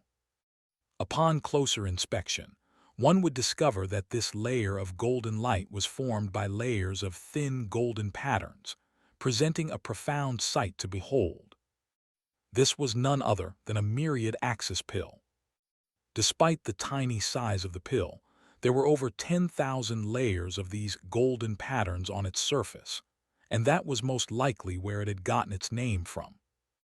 As a pill that could enhance even a late true immortal cultivator's cultivation base, not only had it been very difficult to acquire all of the ingredients required to refine it, the refinement process itself was also the most complex out of any pill that Han Li had attempted to refine thus far. Even though he was already a pill refinement master and had the assistance of the mantra-treasured axis, which could slow time down to a crawl, he was still only able to successfully refine half a batch of pills after going through 10 batches of ingredients in the first year. However, he had learned a great deal from these failures, and as a result, his success rate had steadily risen. In the end, he managed to successfully refine 5.5 batches of pills in the past 3 years using the 30 batches of ingredients, amounting to a total of 55 pills. For the ordinary earthly pill master, even 10 batches of myriad axis pill ingredients would have been impossible to gather in a short time, let alone 30. Furthermore, a success rate of just under 20% didn't seem to have been particularly impressive, But if Ping Yazi were to learn about this in the afterlife, he would be so shocked that his jaw would drop straight to the floor. Even for the likes of Shan, myriad axis pills were worth fighting over, even at the risk of his life. And even if he were to obtain a myriad axis pill, he would most likely choose to save it for an important breakthrough in his cultivation, rather than consume it right away. After all, even in the context of the entire northern glacial immortal region, there were only several types of pills that could advance the cultivation bases of late true immortal cultivators, and even a formidable sect like the Blaze Dragon Dao didn't have many of these pills at its disposal. Otherwise, golden immortal cultivators wouldn't have been so rare. However, this wasn't a problem for Han Li. In fact, he could refine even more myriad axis pills in the future so that he would never have to stop taking them during his cultivation. At this moment, Han Li was in quite a good mood, but not because of the number of myriad axis pills that he had managed to refine. More importantly, he discovered that his pill refinement mastery had improved rapidly over the course of the past 3 years, and it reached a certain bottleneck. He had a feeling that if he could progress through this bottleneck, then his pill refinement skills would reach a whole new level. With that in mind, he took a deep breath and stowed the myriad axis pills away, then emerged from the pill refinement chamber. Before long, he had arrived at his medicine garden once again, and he stopped at the spot where the primary bean had been planted. Under his instructions, the giant ape puppet would water it with a drop of spirit liquid from the heaven-controlling vial every once in a while, yet the primary bean still showed no signs of sprouting. However, given his past experience, Han Li knew what to expect, so he wasn't bothered or agitated in the slightest as he made his way over to a white spirit pond. The pond was roughly 70 to 80 feet in size, with a layer of faint white mist over its surface. Several crimson lotus flowers were floating on its surface, and wisps of crimson mist could be seen drifting out of its stamen, releasing an extremely rich aroma of sweetness. One of the lotus flowers was particularly large, comparable to the size of a wash basin, while the other ones were all far smaller. Han Li looked beneath that lotus flower to find a huge lotus root that was as thick as a bucket, extending into the soil at the bottom of the spirit pond from the underside of the flower. The root was around 10 feet in length, and it was very translucent, giving off a layer of dense crimson light. There were several smaller roots branching off from the main lotus root, but they were far lacking in both thickness and coloration compared with the main root. On the main root was a fist-sized gray mark that was very dark in coloration, resembling a smudge of ink. This lotus root was the very same one that Han Li had purchased from the auction, and he was using it to breed more blood crystal lotus roots in order to support his myriad axis pill refinement. At this point, the lotus root had already been matured to at least 200,000 to 300,000 years old. The older the main ingredient, the higher the success rate of myriad axis pill refinement, and the more efficacious the pills were going to be. During the lotus root's growth, the bonded mark on its surface had also changed slightly in appearance. Not only had it grown larger and darker, certain patterns had emerged within it, resembling the veins of a leaf. Furthermore, Han Li could sense law power fluctuations emanating from the mark, albeit only very faint ones. However, it wasn't time law fluctuations. Instead, it was some other type of unknown law power. This was quite a surprise to Han Li, as he definitely hadn't sensed any law power fluctuations from the bonded mark before this, and they had most likely arisen due to the watering from the heaven-controlling vile spirit liquid. In the wake of this discovery, he couldn't help but feel a little intrigued by this bonded mark, and he was eager to see how it was going to change in the future. Han Li stayed beside the white spirit pond for a while longer before leaving the medicine garden, then returned to his bedroom before immediately falling asleep. These past 3 years, he had been refining myriad axis pills without rest, and the entire pill refinement process was one that required his full attention.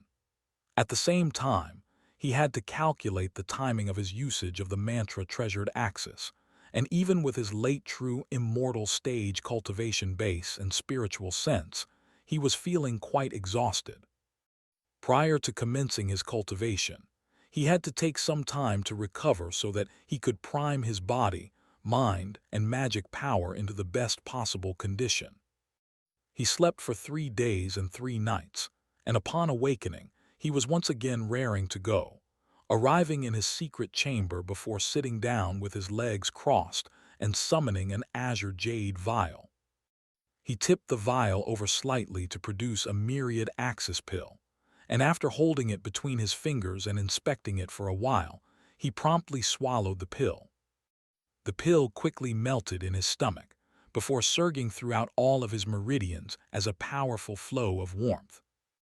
Han Li's brows furrowed slightly, and he felt as if this surge of warmth were like a pack of galloping wild horses that were flowing faster and faster through his meridians, while gradually forming a series of vortexes, resulting in a painful and swollen sensation in those meridians. Moments later, Han Li's brows gradually unfurrowed as an elated look appeared on his face. The myriad axis pill was even more efficacious than he had anticipated. He gently exhaled as he focused his attention on his mantra axis scripture, commencing a process of immersive cultivation. A layer of gentle golden light rose up to envelop his entire body, and the years slowly passed. The dust that was accumulating outside the gate of the cave abode was becoming thicker and thicker, and at this point, it was virtually impossible to tell that there was still a gate on the mountain face. 500 years was an extremely long time for mortals.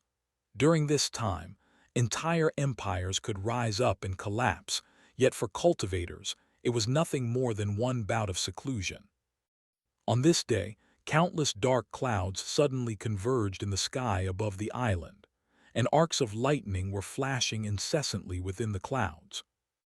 All of the world's origin chi, in a radius of thousands of kilometers, churned violently to form an enormous spiritual energy vortex that was slowly revolving in the sky. Countless balls of spiritual chi appeared in the sky, and they converged toward the island, drawn there by the revolving vortex. Several dozen kilometers away from the island was a fiery red island that was only around a half a kilometer in radius, and it was a coral island that was extremely beautiful and resplendent under the light of the sun.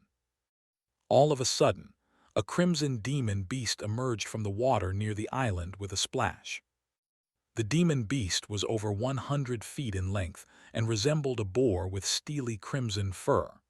There was also a pair of white tusks protruding out of its mouth, giving off a metallic gleam. What was more remarkable about this creature was that it had 6 legs. Its facial features were quite menacing, but its body was as round and rotund as a watermelon, so it appeared far more comical than it did threatening. If any cultivators familiar with the Black Wind Sea were present, they would have been able to identify this demon beast as a pig dolphin beast, a very common low-grade demon beast in this region, except this one was already at the late nascent soul stage. The beast's rotund body abruptly swelled up, and it opened its mouth up wide to produce a burst of powerful suction force, allowing it to gobble up some of the balls of spiritual chi in the air. A layer of red light then began to flash over its body, and the phenomenon lasted for about 2 hours before the balls of spiritual chi in the air faded away. The pig dolphin beast closed its mouth, and the red light radiating from its body was looking a little brighter than before. The beast cast its gaze toward the island in the distance, then oinked a few times as if it were asking for more. It had already been residing here for a very long time, and several centuries ago, an extremely powerful human cultivator had arrived on that island, leading to all of the formidable demon beasts nearby moving away. However, at the time, it had just attained a basic level of intelligence and was still rather ignorant, so it didn't leave. The human cultivator had remained in his cave abode this entire time, and he hadn't attacked any of the nearby demon beasts. Due to the fact that all of the more formidable demon beasts in the area had moved away, the pig dolphin beast had been able to enjoy a very safe and comfortable life, and even though its intelligence had developed further since then, it had still decided not to leave. As for why it had decided to stay, that was because during the past few centuries, that enormous spiritual chi vortex would appear every once in a while, and it had already appeared 11 times up to this point. Whenever this happened, the pig dolphin beast would use its innate ability to absorb some of the spiritual chi in the air, and that was how it had rapidly progressed from the chi refinement stage to its current cultivation base in just a few centuries. The pig dolphin beast took a few more glances at the island in the distance.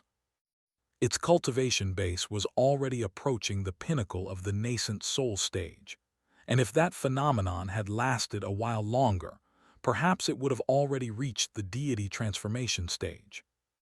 Looks like I'll have to wait for next time, the pig dolphin beast thought to itself, then swam back into the sea. Inside the cave abode, Han Li's entire body was radiating dazzling golden light, while also giving off a burst of tremendous spiritual pressure.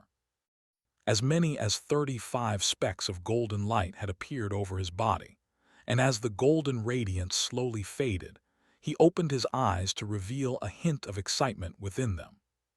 He had been making rapid progress in his cultivation, opening 11 immortal acupoints in less than 600 years. If anyone else were to hear about this rate of progress, they would be stunned beyond belief, and if they were to hear that he had a virtually limitless supply of myriad axis pills at his disposal, even a golden immortal would be so envious that they would be coughing up blood. Even Han Li himself hadn't anticipated that he would be able to open 11 immortal acupoints in just 500 years. According to his original estimates, it would have taken him at least 1,000 years to reach this stage, but in reality, he had gotten there far faster. Aside from that, there was something that was rather perplexing to Han Li about the myriad axis pill, and that was the issue of resistance.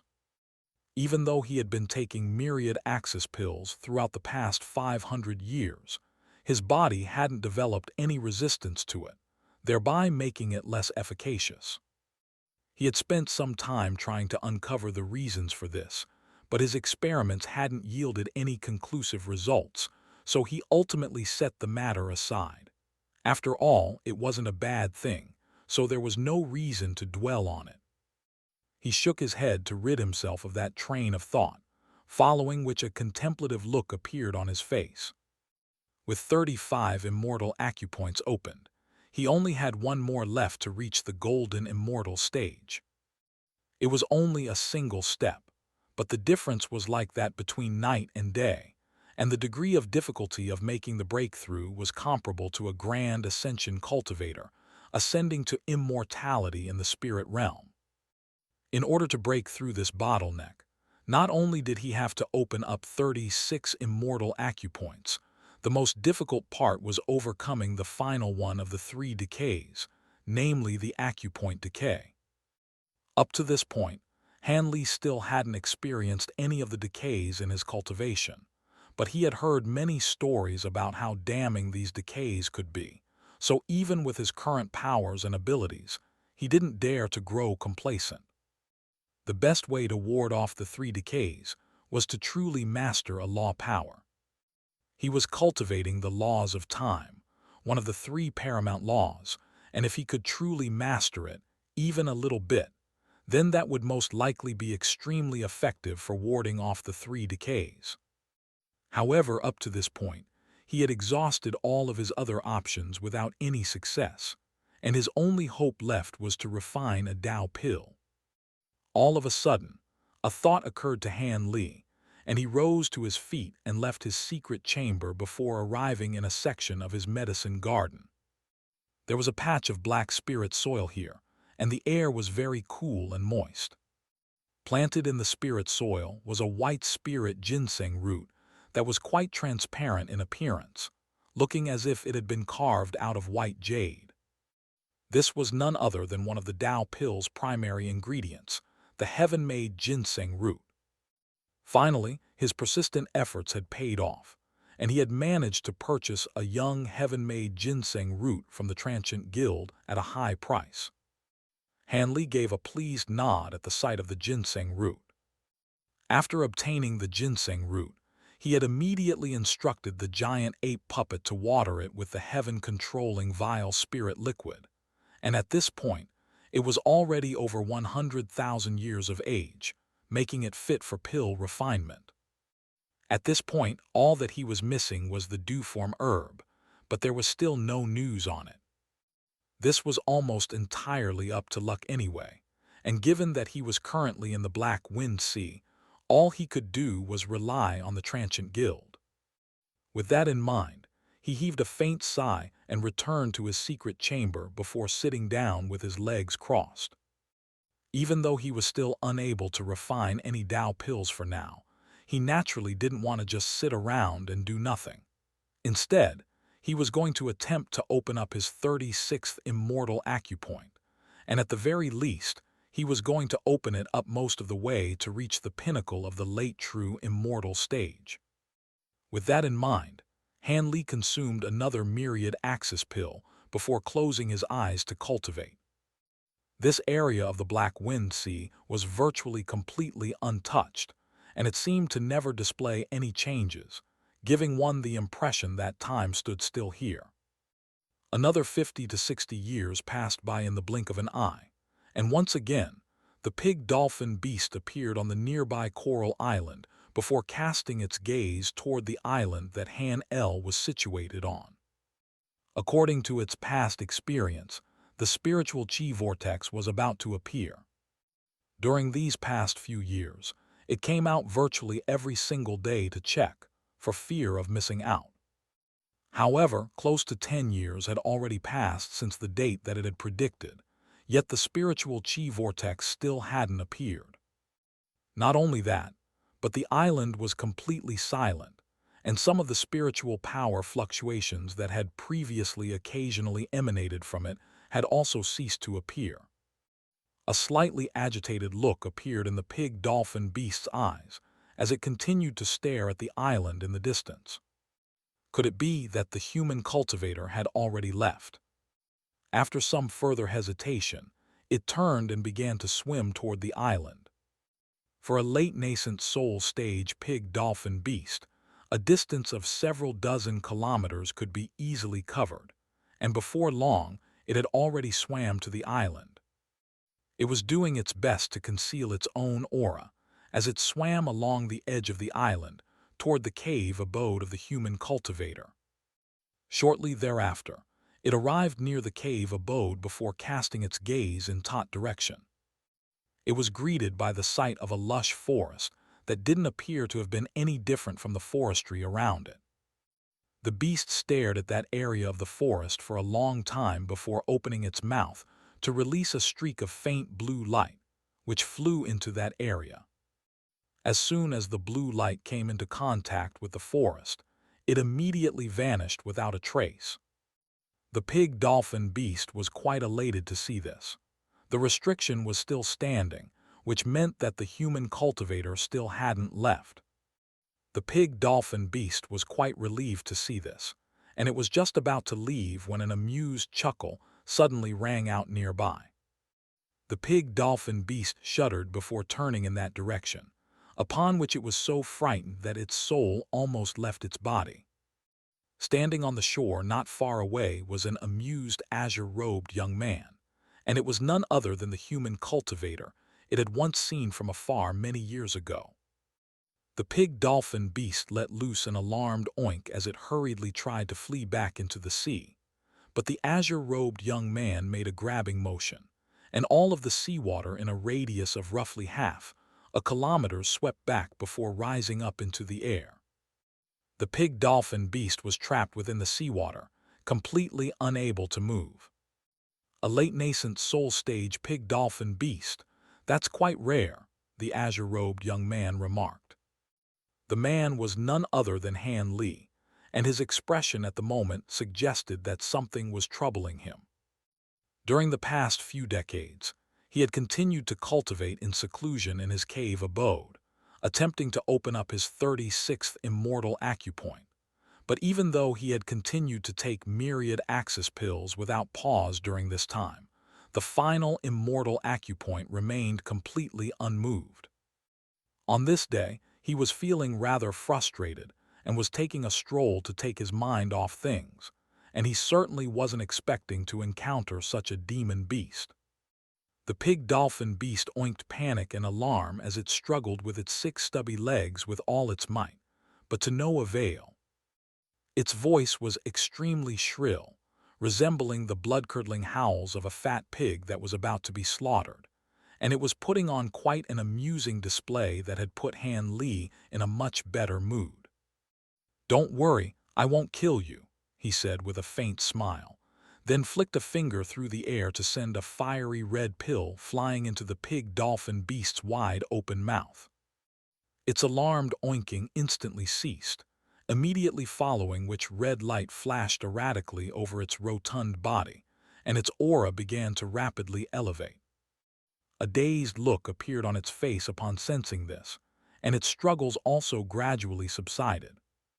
Meanwhile, the red light radiating from its body continued to grow brighter and brighter, and it quickly broke through a bottleneck to reach the deity transformation stage.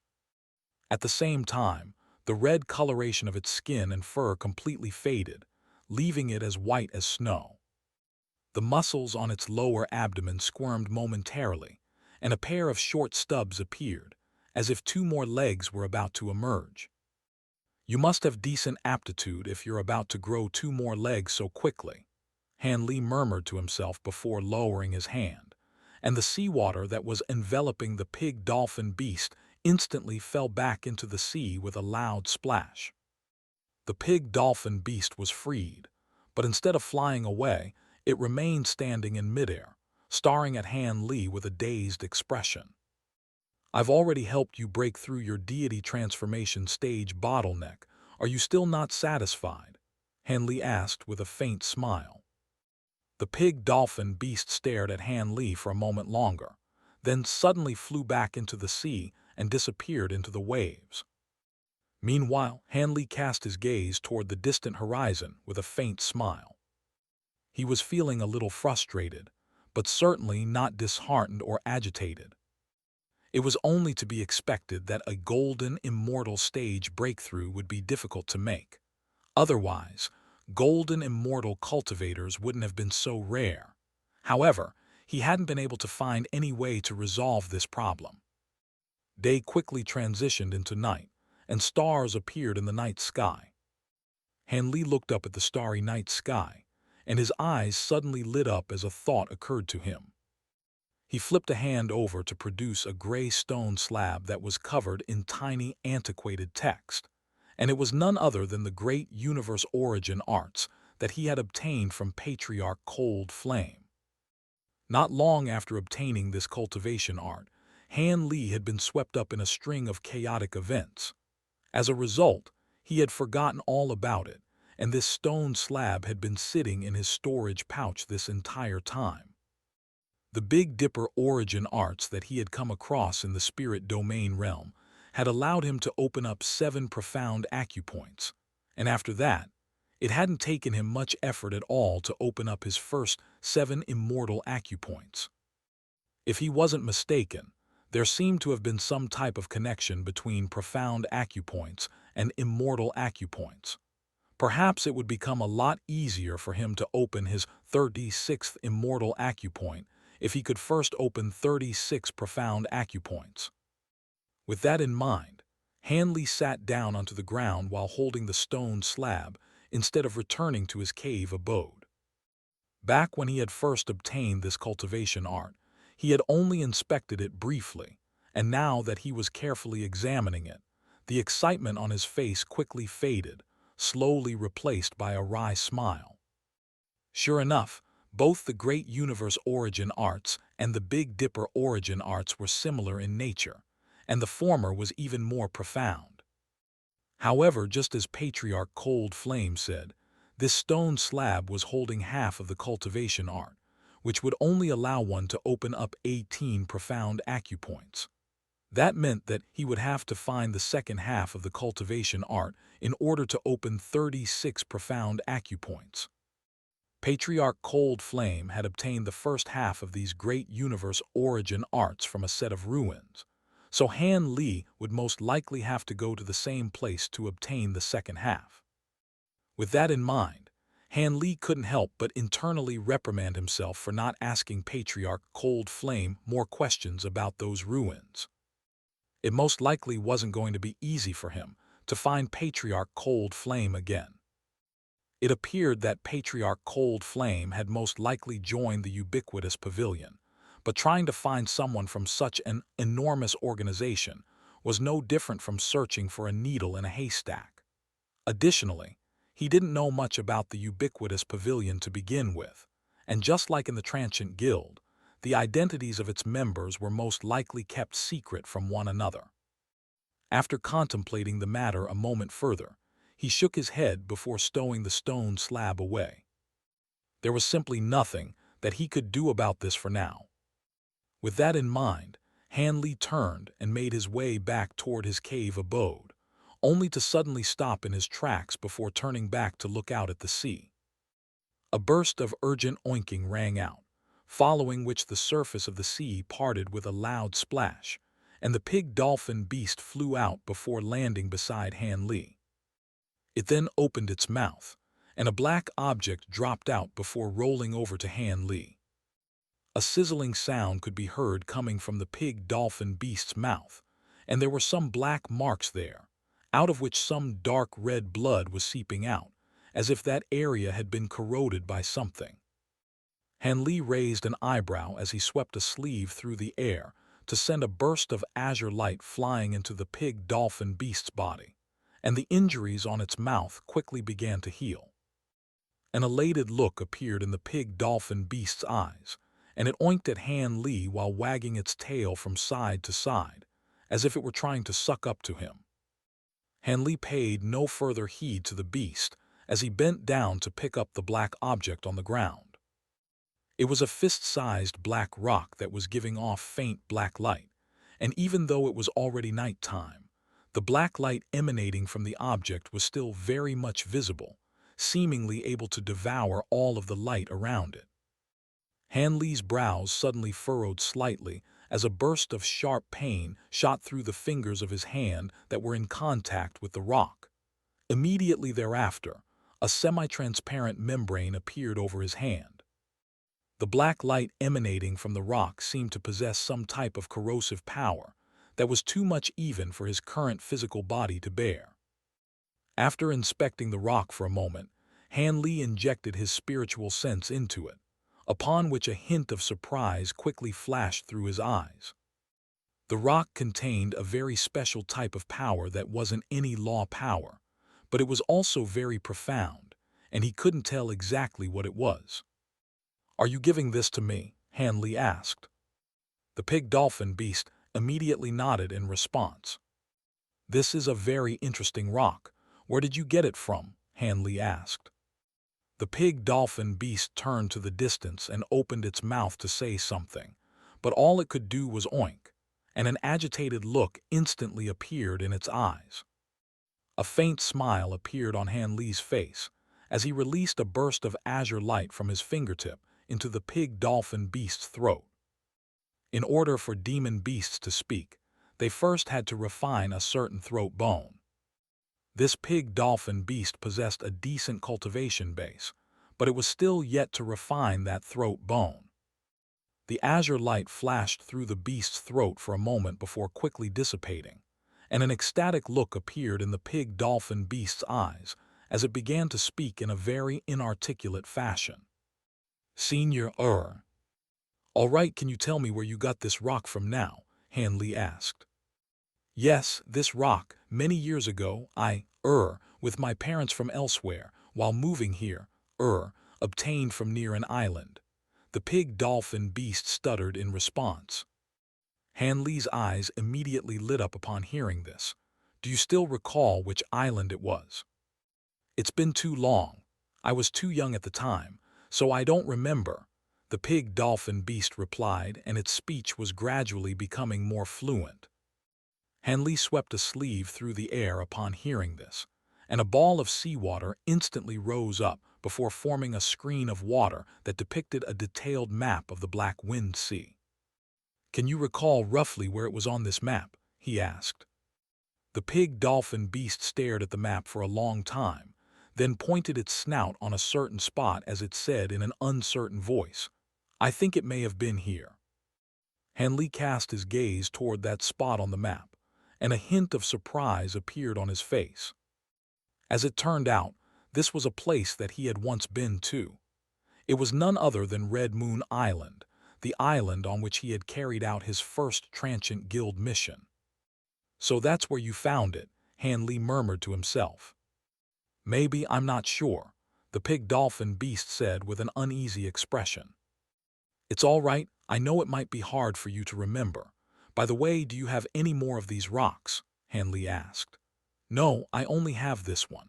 I was going to keep it and try and figure out what it was, but it's clearly beyond my ability to comprehend, so I thought it would be best to give it to you, Senior, the pig dolphin beast said as it lowered its large head in a fawning display. A faint smile appeared on Han Li's face as he flicked another pill through the air, and the pig dolphin beast immediately opened its mouth to swallow the pill with an ecstatic expression. A burst of light flashed over its body once again, and its aura swelled even further. Go on, make sure you don't speak a single word of this to anyone, Han Li said. The pig dolphin beast hurriedly nodded in response, then rushed back into the sea before swimming away. Han Li watched for a moment as the beast departed, then flipped a hand over to produce a red jade box. This box was crafted from a type of special warm jade, and it was giving off a warm and soothing aura. He placed the black rock into the box, and after observing for a moment to ensure that the box wasn't affected by the black light emanating from the rock, he stowed the box away, then withdrew the true extreme film over his hand before returning to his cave abode. Instead of returning to his secret chamber, he arrived in the section of his medicine garden where the primary bean had been planted. He had been focused entirely on cultivation these past few decades, so he didn't have the spare time or attention to manifest time crystals. Due to the fact that he already had a sufficient supply of myriad axis pill, he instructed his giant ape puppet to use all of the heaven-controlling vial's spirit liquid to water the primary bean. Upon arriving in that section of the medicine garden, Han Li's eyes immediately lit up as he discovered that the primary bean had already sprouted, and a thin green seedling had poked its way out of the soil. Even though it was only a tiny seedling, it was giving off a vast aura of vitality. He carefully observed the seedling for a moment to find that, just like before, there were some faint golden patterns on its two leaves. Han Li gave a pleased nod upon seeing this. Having already grown a batch of Tao warriors, he had gained some experience and wasn't as clueless as he had once been. The most difficult and time-consuming part of the Tao warrior nurturing process was getting the primary bean to sprout. Once the primary bean sprouted, half of the work had already been done, and barring any mishaps, he would be able to quickly obtain another batch of Tao warriors. With that in mind, Han Li observed the seedling for a moment longer before leaving the medicine garden and returning to his secret chamber. After rounding a corner, he cast his gaze toward another secret chamber. Taoist Zai had already been in seclusion for several centuries in there, yet he still wasn't displaying any signs of coming out, and it was unclear what he was doing in there. Han Li withdrew his gaze before entering his secret chamber and sitting down with his legs crossed. After that, he put on his Transient Guild mask, then activated all of the restrictions in the secret chamber before checking on his due-form herb acquisition mission, but there had still been no responses. This wasn't a surprise to him, and after heaving a faint sigh, he released 2 more missions, one of which was to acquire the complete Great Universe Origin arts, while the other was to appraise the black rock that he had just obtained. For some reason, he felt like the rock was something quite special. After doing all of that, he meditated momentarily before summoning his giant ape puppet to his side and taking the heaven-controlling vial from it. There was already a drop of green spirit liquid swirling around in the vial, and he set the vial down in front of himself before making a hand seal. The mantra-treasured axis appeared behind him amid a flash of golden light, and all of the Tim Dao runes on its surface were flashing incessantly while giving off time law power fluctuations. He made a hand seal, and the mantra-treasured axis instantly flew up before descending in front of him. At this point, the number of time Dao runes on the axis had reached 130. Back when he was still at the mid-true Immortal, the number of time Dao runes on his mantra-treasured axis seemed to have hit an upper limit at 108. However, now that he had reached the late true Immortal stage, the number of time Dao runes on the axis had begun increasing again.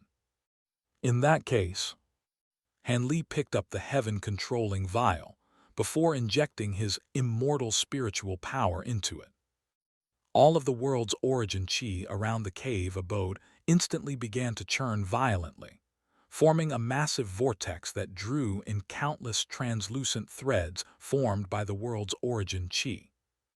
Gusts of fierce wind blew over the surface of the sea, raising massive waves, and this astonishing phenomenon lasted 3 days before fatting.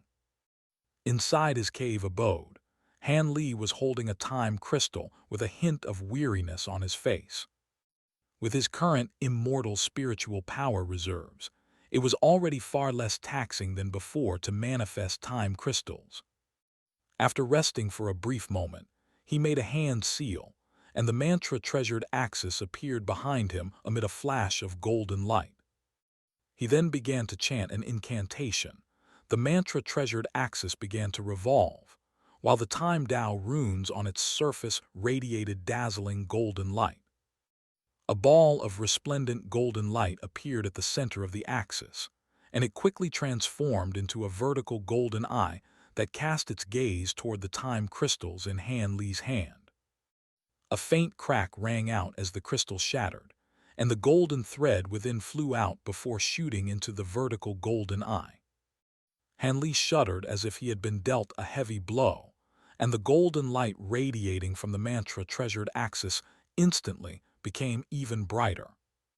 Moments later, a ball of dazzling white light emerged on the axis, then transformed into a semi-transparent time Dao rune, a very encouraging sight for Han Li. Just as he had anticipated, more time Dao runes could now be added to the mantra-treasured axis. He withdrew his mantra-treasured axis, then handed the heaven-controlling vial to the giant ape puppet so that it could continue to produce more spirit liquid. The more time Dao runes the axis had, the more powerful it would become. Over 2 decades flew by in the blink of an eye. Inside his cave abode, Han Li's entire body was radiating dazzling golden light, while the mantra-treasured axis was rapidly revolving behind him, giving waves of golden ripples that illuminated the entire cave abode a bright golden color. The axis was riddled with rings upon rings of time Dao runes, which totaled 360. During these past years, he had been constantly using time crystals to add more time Dao runes to the axis. Yet upon reaching 360, the mantra-treasured axis seemed to have reached its upper limit once again, making it impossible to add more. Han Li made a hand seal, and countless rings of golden ripples emerged before spreading outward in all directions. These golden ripples were far brighter than before, and everything enshrouded within them came to a complete standstill. The air and the world's origin chi had all stopped flowing, as if they had been frozen in place. Han Li gave a pleased nod upon seeing this. The time-slowing effect of the mantra-treasured axis had become significantly more powerful once again, and by his estimates, time had been slowed down by a factor of roughly 1.3000. He swept a sleeve through the air, and the mantra-treasured axis disintegrated into specks of golden light that vanished back into his body. With the increased number of time Tao runes on the mantra-treasured axis, it was also becoming more taxing to use, and even with his late true immortal stage immortal spiritual power, maintaining it was no easy task. Han Li gently exhaled as he sat down with his legs crossed. Not only had the increase in the number of time Tao runes enhanced the power of the mantra-treasured axis, the power of time imbued within it had also increased significantly, and whenever he used the axis, it would release an enormous amount of time law powers. Given the abundance of time law powers in the mantra-treasured axis, perhaps he would be able to glean the laws of time without having to rely on a Tao pill. With that in mind, he promptly devoured a recovery pill before closing his eyes again. Close to half a day later, the space within Han Li's secret chamber suddenly began to shudder, and even through all of the restrictions, one could sense formidable time-power fluctuations emanating out from within. Right at this moment, golden light flashed from the stone door of Taoist Zai's secret chamber, and the door slowly opened. Taoist Zai slowly emerged from within with its entire body, enveloped by countless thin arcs of golden lightning, making it appear as if he were wearing a veil of golden lightning. Beneath the veil of lightning, its body was looking rather indistinct, as if it could vanish into thin air at any moment. Upon emerging seclusion, its gaze quickly fell upon Han Li's secret chamber, and after standing there momentarily, it turned around and made its way back into its own secret chamber. Several days later, the phenomenon taking place in Han Li's secret chamber finally subsided. Inside the secret chamber, Han Li was seated with his legs crossed. His robes were rather tattered, and there were traces of blood all over his body, while his complexion was also extremely pale. Just as like his previous few attempts, this one had also concluded in failure. It seemed that there was some type of force that was preventing him from gleaning the laws of time. Han Li's brows were tightly furrowed as he made a hand seal, and a burst of azure light surged over his body, upon which all of the gashes instantly healed. He then changed into a brand new robe before taking a pill, and only after closing his eyes to meditate for another half a day did his complexion gradually return to normal. Han Li opened his eyes and cast his gaze directly forward, and after a prolonged silence, he heaved a faint sigh. It seemed that it was truly going to be impossible to master the laws of time without the help of a Tao pill. With that in mind, he flipped a hand over to produce his transient guild mask, which he promptly put on before directing his attention to the mission section. A hint of elation immediately appeared on his face, only to be quickly replaced by disappointment. As it turned out, there had been a response to one of his missions, but it was the Black Rock appraisal mission rather than the Dewform herb acquisition mission. Despite his disappointment, Han Li still cast an incantation seal onto the mission. It wasn't the mission that he was most hoping for a response in, but he was also quite curious about that Black Rock, nonetheless. The text of the mission began to gently pulse while fluctuating in brightness, and around 15 minutes later, the text released a beam of azure light, projecting it into the secret chamber. A figure wearing a crimson dragon mask slowly took shape, and the number 3 was engraved onto their mask. Han Li faltered slightly at the sight of this figure, but his expression was concealed behind his own transient mask. This was the mask that belonged to none other than Worm 3. "Greetings, fellow Taoist," the masked figure said as they clasped their fist in a salute, and judging from their voice, this was indeed Worm 3. However, Han Li had never heard Worm 3 speak so politely to anyone, and he was rather befuddled by this, but he naturally didn't display his befuddlement outwardly, and he returned the salute before asking, "You've taken on my mission, so you must know what this object is, right?" At this moment, he was wearing the mask of Raccoon 11, and he had also altered his voice, so he wasn't worried that Worm 3 would be able to identify him. "Of course. However, prior to that, I have a question. Are you in the Black Wind Sea at the moment, fellow Taoist?" Worm 3 asked, seemingly on a completely unrelated note. A hint of wariness welled up in Han Li's heart upon hearing this, and he didn't reply. "Please don't misunderstand, fellow Taoist. Even the same type of ore can display certain differences depending on where they came from, and that's why I'm asking," Worm 3 said with a smile. Han Li hesitated momentarily, then nodded in confirmation. "I am indeed in the Black Wind Sea at the moment." "I see. In that case, I can tell you that the rock is called hard ink crystal, and I once saw it in the Black Wind Sea many years ago. The material is so hard that even direct attacks from acquired immortal treasures aren't able to destroy it. On top of that, it contains a special type of power that's extremely corrosive, making it an exceptional material for refining yin attribute immortal treasures. If some of this material were incorporated into an existing yin attribute immortal treasure, not only would that immortal treasure attain corrosive properties, it would also become far sturdier as well. If you offer this rock to cultivators using yin attribute cultivation arts, I'm sure they'd be willing to exchange everything in their possession for it," Worm 3 explained with a smile. Han Li nodded in response. "Thank you for such a detailed explanation. I'll issue you the compensation right away." It was rather surprising to him that this was such a valuable object. "Before that, there's something else I'd like to ask you, fellow Taoist," Worm 3 suddenly said. "Go ahead," Han Li prompted. "Where did you obtain this hard ink crystal from, fellow Taoist?" Worm 3 asked in a direct and straightforward manner. "Why are you asking me this?" Han Li asked in a slightly surprised manner. "Truth be told, this is a treasure that I've been looking for a very long time, but I need quite a large quantity of it.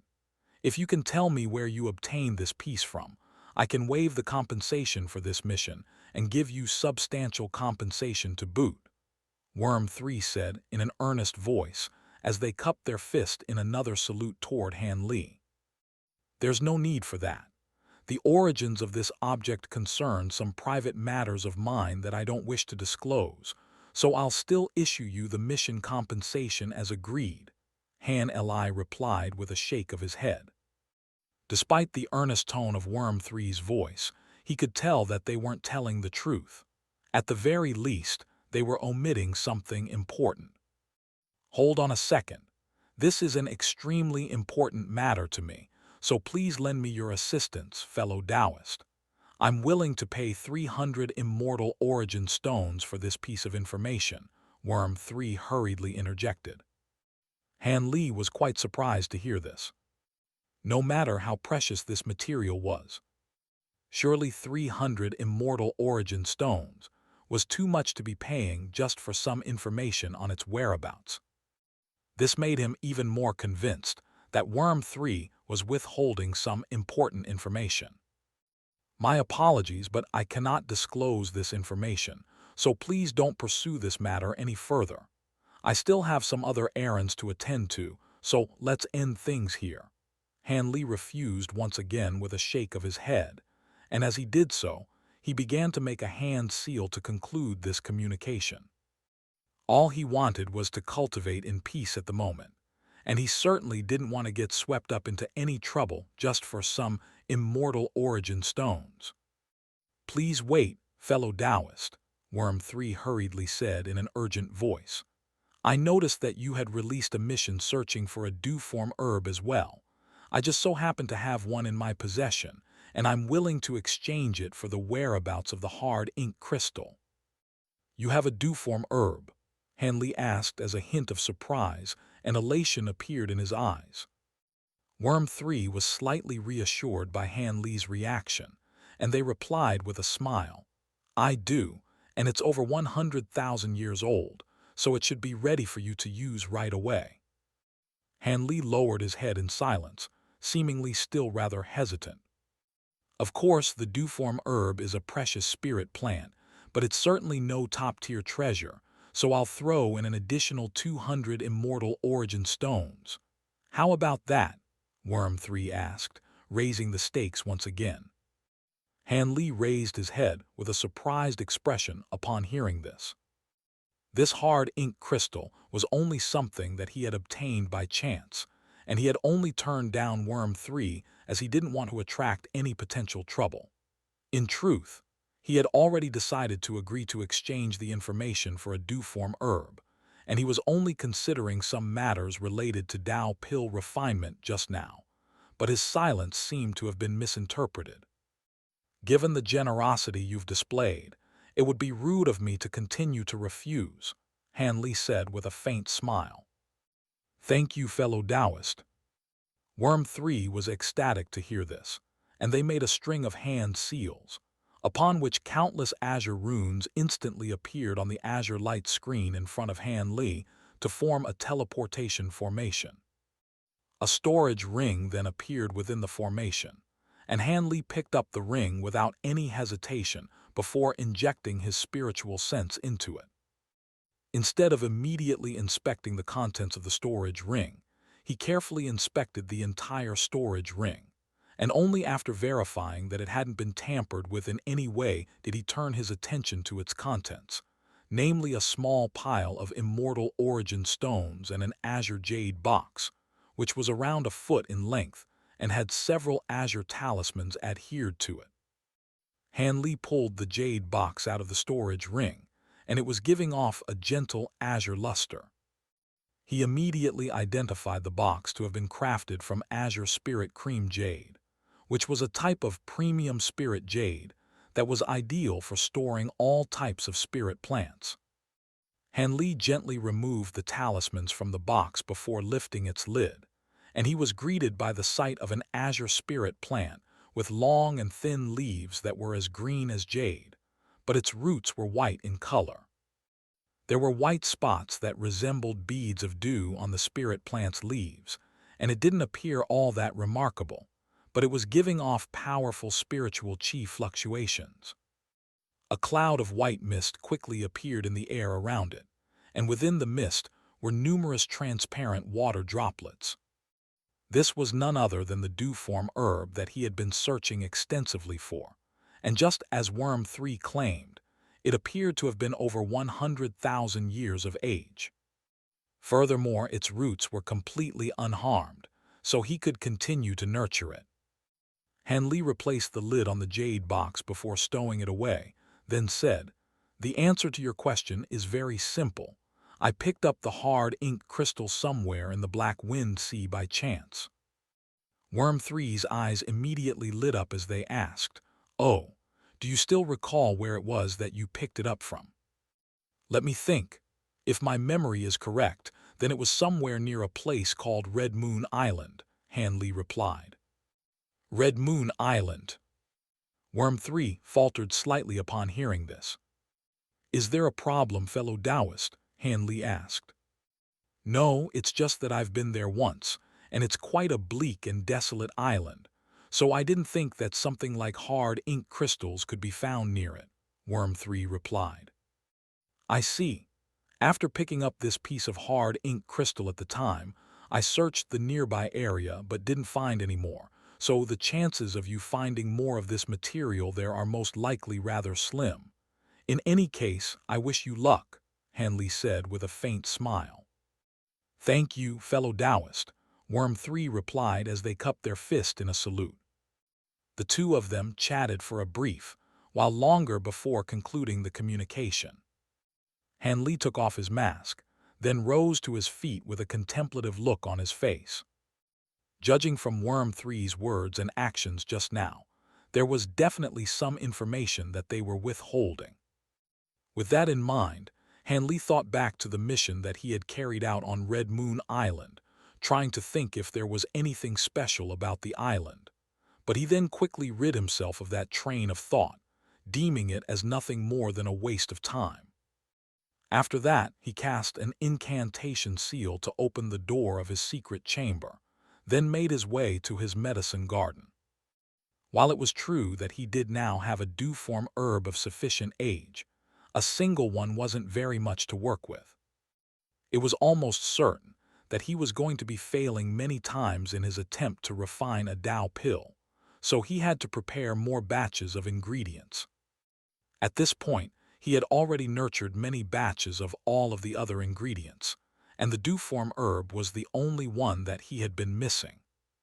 He arrived in a corner of his medicine garden, then quickly cleared a new plot of soil before setting up some restrictions around it. After that, he carefully planted the due-form herb there, and only after toiling away for close to half a day did he finally step back to examine his handiwork. A faint smile appeared on his face at the sight of the planted due-form herb, and he issued an instruction to the giant ape puppet to use all of the heaven-controlling vile spirit liquid to water this plant, to which the puppet nodded stiffly in response. After that, Han Li took another glance at the due-form herb before leaving the medicine garden. He had only just emerged from the garden when a surprised look appeared on his face. As it turned out, Taoist Zai was standing not far away. "When did you come out of seclusion, Brother Zai?" Han Li asked. "Not too long ago. I saw that you were cultivating in your secret chamber, so I didn't go to disturb you," Taoist Zai replied. Han Li nodded in response, then asked, "It looks like your seclusion was quite successful." "I recalled a couple of secret techniques, and I've mastered them to a decent extent over the past few centuries," Taoist Zai replied. "Congratulations, Brother Zai," Han Li said with a smile. "It's all thanks to the immortal origin stones that you provided me with. Speaking of those, I've used them all up during my seclusion," Taoist Zai said. A wry smile appeared on Han Li's face upon hearing this. He had given Taoist Zai over 1,000 immortal origin stones last time, and if it weren't for the fact that he profited immensely from killing Tao Yu, he wasn't going to be able to afford Taoist Zai's upkeep. Han Li flipped a hand over to produce a storage tool, then handed it to Taoist Zai as he said, "There are 1,000 immortal origin stones in here. Make sure to use them sparingly as it's not so easy to get more immortal origin stones here in the Black Wind Sea." Taoist Zai nodded in response, then made its way back into the secret chamber before going back into seclusion. Moments later, a burst of lightning power fluctuations began to emanate out of the secret chamber, even through the restrictions inside. A wry smile appeared on Han Li's face once again upon seeing this, and he returned to his own secret chamber as well. At this moment, countless kilometers away from Han Li's cave abode, a gray-robed figure with a crimson dragon mask on their face was seated with their legs crossed in a dark underground space with. This person was none other than Worm 3, who had just made that exchange with Han Li. After remaining on the spot for a while longer, Worm 3 suddenly stood up, then turned and strode down one of the several passageways connected to this space. After walking through the pitch-black underground passageway for an indeterminate period of time, Worm 3 arrived in an open space in the form of a cave that was several hundred feet in size, at the end of which was a gray stone door behind a faint silver light barrier. Worm 3 made a hand seal while chanting an incantation, and the silver light barrier shuddered before parting down the center. Worm 3 opened the door to reveal a circular secret chamber that was over 200 feet in size, but was completely empty aside from a stone table and a stone chair. Seated atop the stone chair was an elderly man in a black cloak who was sipping on a cup of spirit tea. The tea was crimson in color and was also giving off a strong bloody odor. The elderly man had a hooked nose that resembled the beak of an eagle, and there was a cold gleam in his golden eyes. Worm 3 took a glance at the teacup that the elderly man was holding, and a hint of disgust flashed through their eyes, only to be immediately concealed. "Did you find out where he got it from?" the elderly man asked as he set down his teacup. His voice was extremely ghastly to listen to, like the sound of two pieces of rusty metal scraping together. Worm 3 sat down beside the elderly man, then replied, "He found it near Red Moon Island." "Red Moon Island? Didn't you already conduct a search there before?" the elderly man asked with a hint of surprise on his face. "I visited Red Moon Island last time under the guise of carrying out a transient guild mission, but there's no guarantee that my plan wasn't exposed in advance, so perhaps they took some measures to conceal things at the time," Worm 3 replied. The elderly man offered no response to this, and he began tapping a finger absent-mindedly against the table with a contemplative look on his face. Worm 3 also remained silent, and some time later, the elderly man broke the silence as he asked, "What do you think of this? Do you think it's another red herring from Black Wind Island?" "I don't think so. If Black Wind Island is behind this, I don't think they would have arranged for the location to be Red Moon Island again," Worm 3 replied. "I suppose that's true. In that case, let's search the entire area around Red Moon Island again, then proceed according to the original plan," the elderly man said, to which Worm 3 nodded in response. The elderly man rose to his feet before departing, and only after he had left the room did Worm 3 stand up before removing their mask and making their way outside. As they walked, a murky layer of light rose up over their body before quickly fading away, and they had transformed into a woman with an exceptional figure, while her gray robe had also turned into a red dress that drifted around her like a fiery red cloud. Before long, she had faded into the darkness once again. Around a dozen more years flew by in the blink of an eye. Inside his medicine garden, Hanley carefully uprooted a dew-form herb that was around a foot tall, then placed it in a jade box. This was already the third dew-form herb that he had matured. After stowing the jade box away, Hanley made his way out of the medicine garden, but instead of heading to his secret chamber, he exited his cave abode altogether. Shortly thereafter, he appeared in the sky above the island amid a flash of azure light, then flipped a hand over to produce several formation plates of different colors. He then began to chant an incantation, and the formation plates began to glow brightly before flying downward as several streaks of light. The space around the cave abode suddenly began to flash with spiritual light as a thick yellow light barrier emerged, releasing a vast expanse of yellow mist that completely inundated the entire cave abode.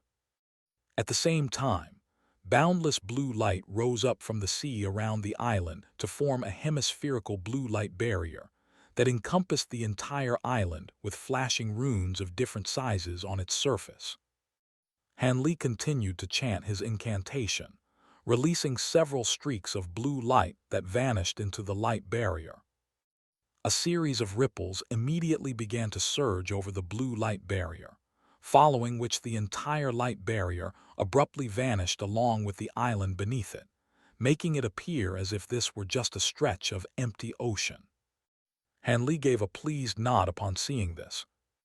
He had personally altered these restrictions, and even if a late true immortal cultivator were to arrive here, they wouldn't have been able to break these restrictions in a short time.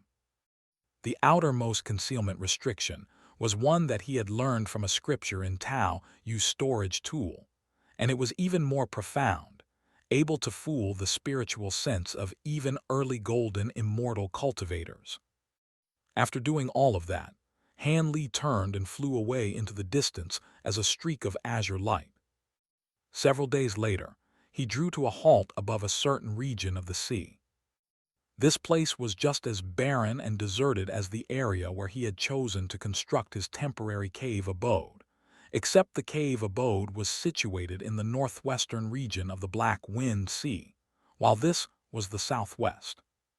He released his spiritual sense, then flew toward a certain direction before descending onto an island moments later. The island wasn't very large, only several dozen kilometers in size, and it was home to a gray mountain.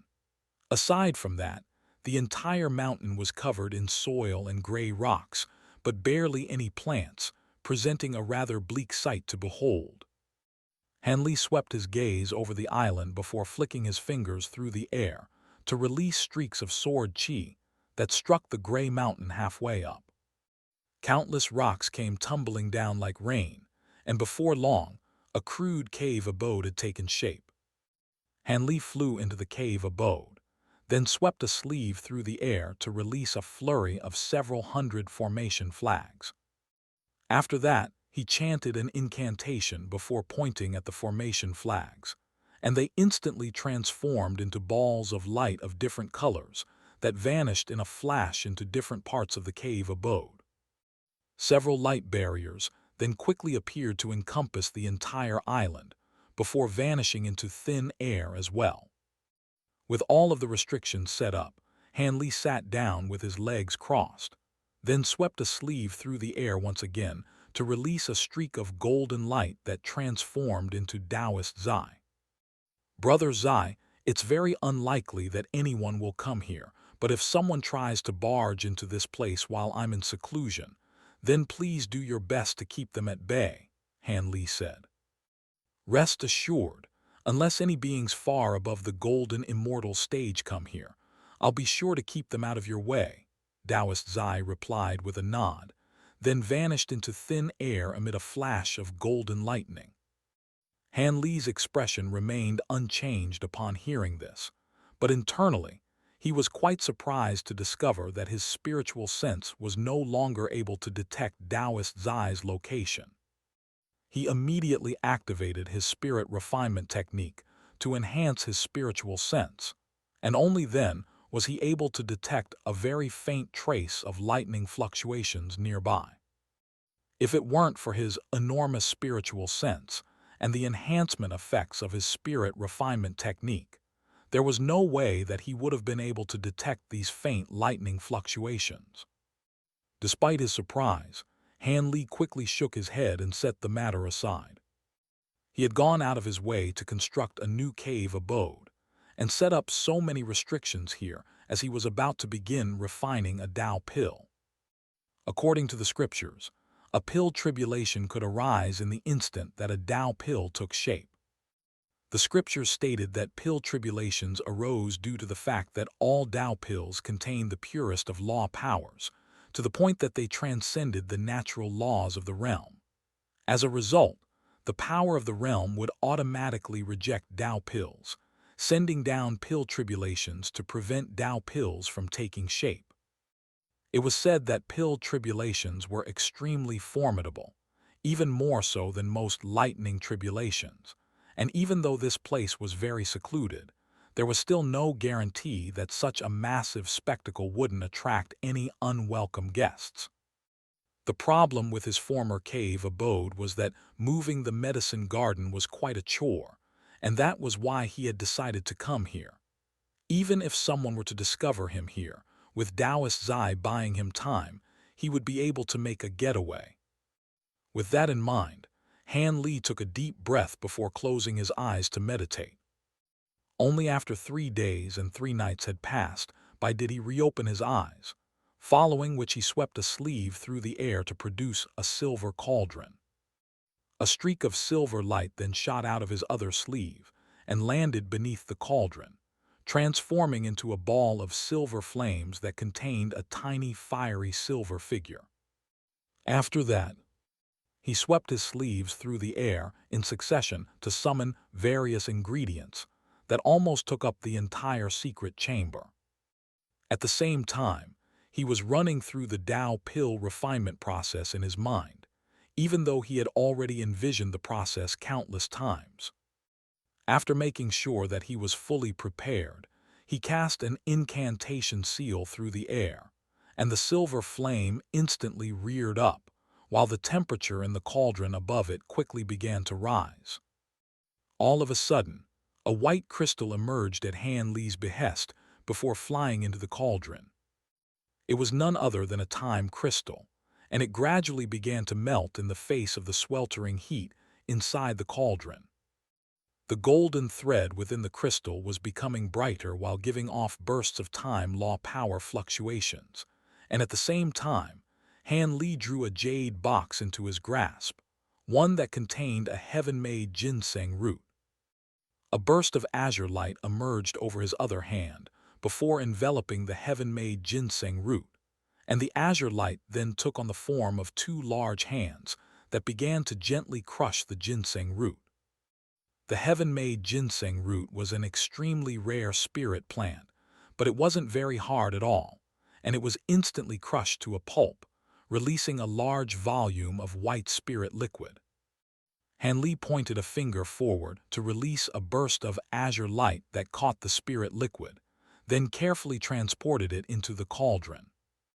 The spirit liquid immediately began to boil, and wisps of white mist rose up from it. There was a look of concentration on Han Li's face as he controlled the silver flame, and before long, the white spirit liquid had transformed into a small ball of white gooey substance that enveloped the time crystal. Han Li immediately drew another ingredient over to himself upon seeing this, and this time, it was a small box of silver powder that looked as if it were some type of crushed bone. He raised a hand to release a burst of azure light that enveloped the bone powder, then transported into the cauldron as well. At the same time, his other hand was making a constant series of hand seals to keep the silver flame beneath the cauldron in check. The silver bone powder quickly melted as well, forming a ball of silver liquid that fused as one with the gooey white substance, immediately following which Han Li picked up another ingredient before transferring it into the cauldron.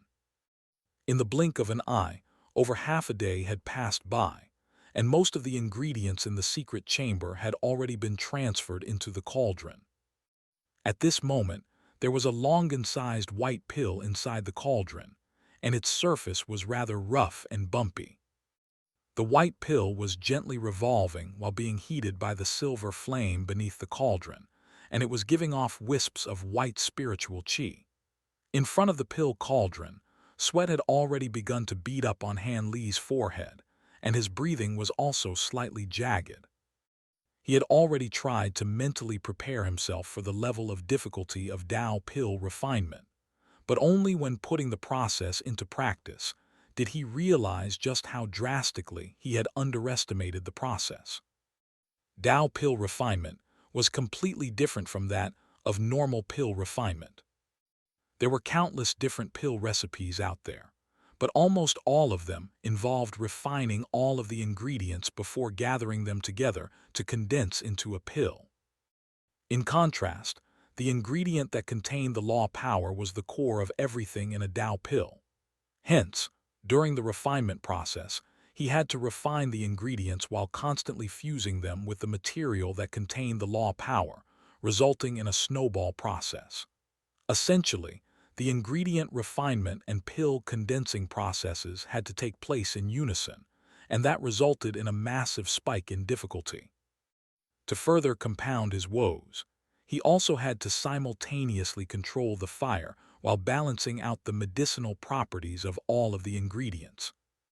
In particular, the time law powers within the time crystal had to form some type of balance with all of the other ingredients in order to facilitate perfect fusion, and that only further increased the difficulty of the pill refinement process. Han Li felt as if he were controlling an enormous army, trying to instruct them to adopt an extremely complex formation, but none of the soldiers in the army were under his control, and on top of that, they were occasionally clashing against one another. He had to balance out all of the conflicts while guiding everyone into the right formation, and if it weren't for the fact that he had made significant strides in his pill refinement mastery of late, he would have already been completely worn out by now. Even so, at this point, he was gradually beginning to feel the strain, but there were many ingredients that were still yet to be added to the cauldron, and with the addition of those ingredients, things were only going to become even more difficult to control. Due to the fact that Tao pills contained law powers, they couldn't come into contact with any other law powers prior to the completion of the refinement process. Otherwise, some unforeseen change would take place in the pill, resulting in a failure in the pill refinement. Hence, Han Li was unable to use his mantra-treasured axis to assist him, and he could only rely on his pill refinement skills.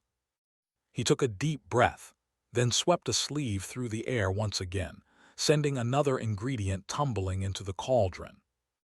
As time passed, a few more ingredients were transferred into the cauldron, and at this point, Han Li's breathing had become extremely labored, and his eyes had become bloodshot, while an unnatural flush had appeared on his cheeks. He took a deep breath as he released a burst of azure light to envelop another ingredient, this time a vial of green spirit liquid, then tipped it into the cauldron as well. The green liquid swirled around in the cauldron momentarily before fusing into the white pill, which was already beginning to take shape. A layer of green light appeared over the white pill, but it then slowly faded, and right as it was about to completely vanish, the pill abruptly shuddered as lights of different colors appeared on its surface, clashing erratically with one another. Han Li's expression changed slightly upon seeing this, and he was just about to do something, but it was already too late. A dull thud rang out from within the white pill, following which a crack appeared on its surface. In the next instant, all of the light radiating from the pill faded, and the spiritual chi permeating throughout the surrounding area also abruptly vanished. All of this had taken place in the blink of an eye, and everything instantly returned to normal, as if Han Li had only been refining a normal pill up to this point, rather than a Tao pill. Han Li heaved a faint sigh as he released an incantation seal, and all of the silver flames beneath the cauldron instantly surged back to him, to form a fiery silver figure that vanished into his body. He then made a beckoning motion, and the remnants of the pill flew out of the cauldron before flying onto the palm of his hand. He held the pill up close to his eye for a thorough inspection, and the slight frustration in his heart gradually subsided. He was already mentally prepared for his first Tao pill refinement attempt to conclude in failure, particularly considering this was going to be a Tao pill that contained one of the 3 paramount laws. With that in mind, a faint smile appeared on his face. This failed pill may have been useless to other pill refinement masters, but it was extremely useful to him.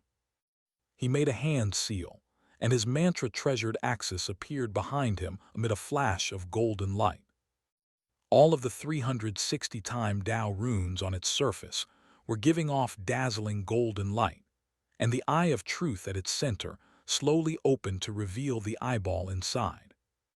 A beam of radiant golden light shot out of the eyeball, and countless golden runes appeared on the surface of the eye, much like a night sky full of golden stars.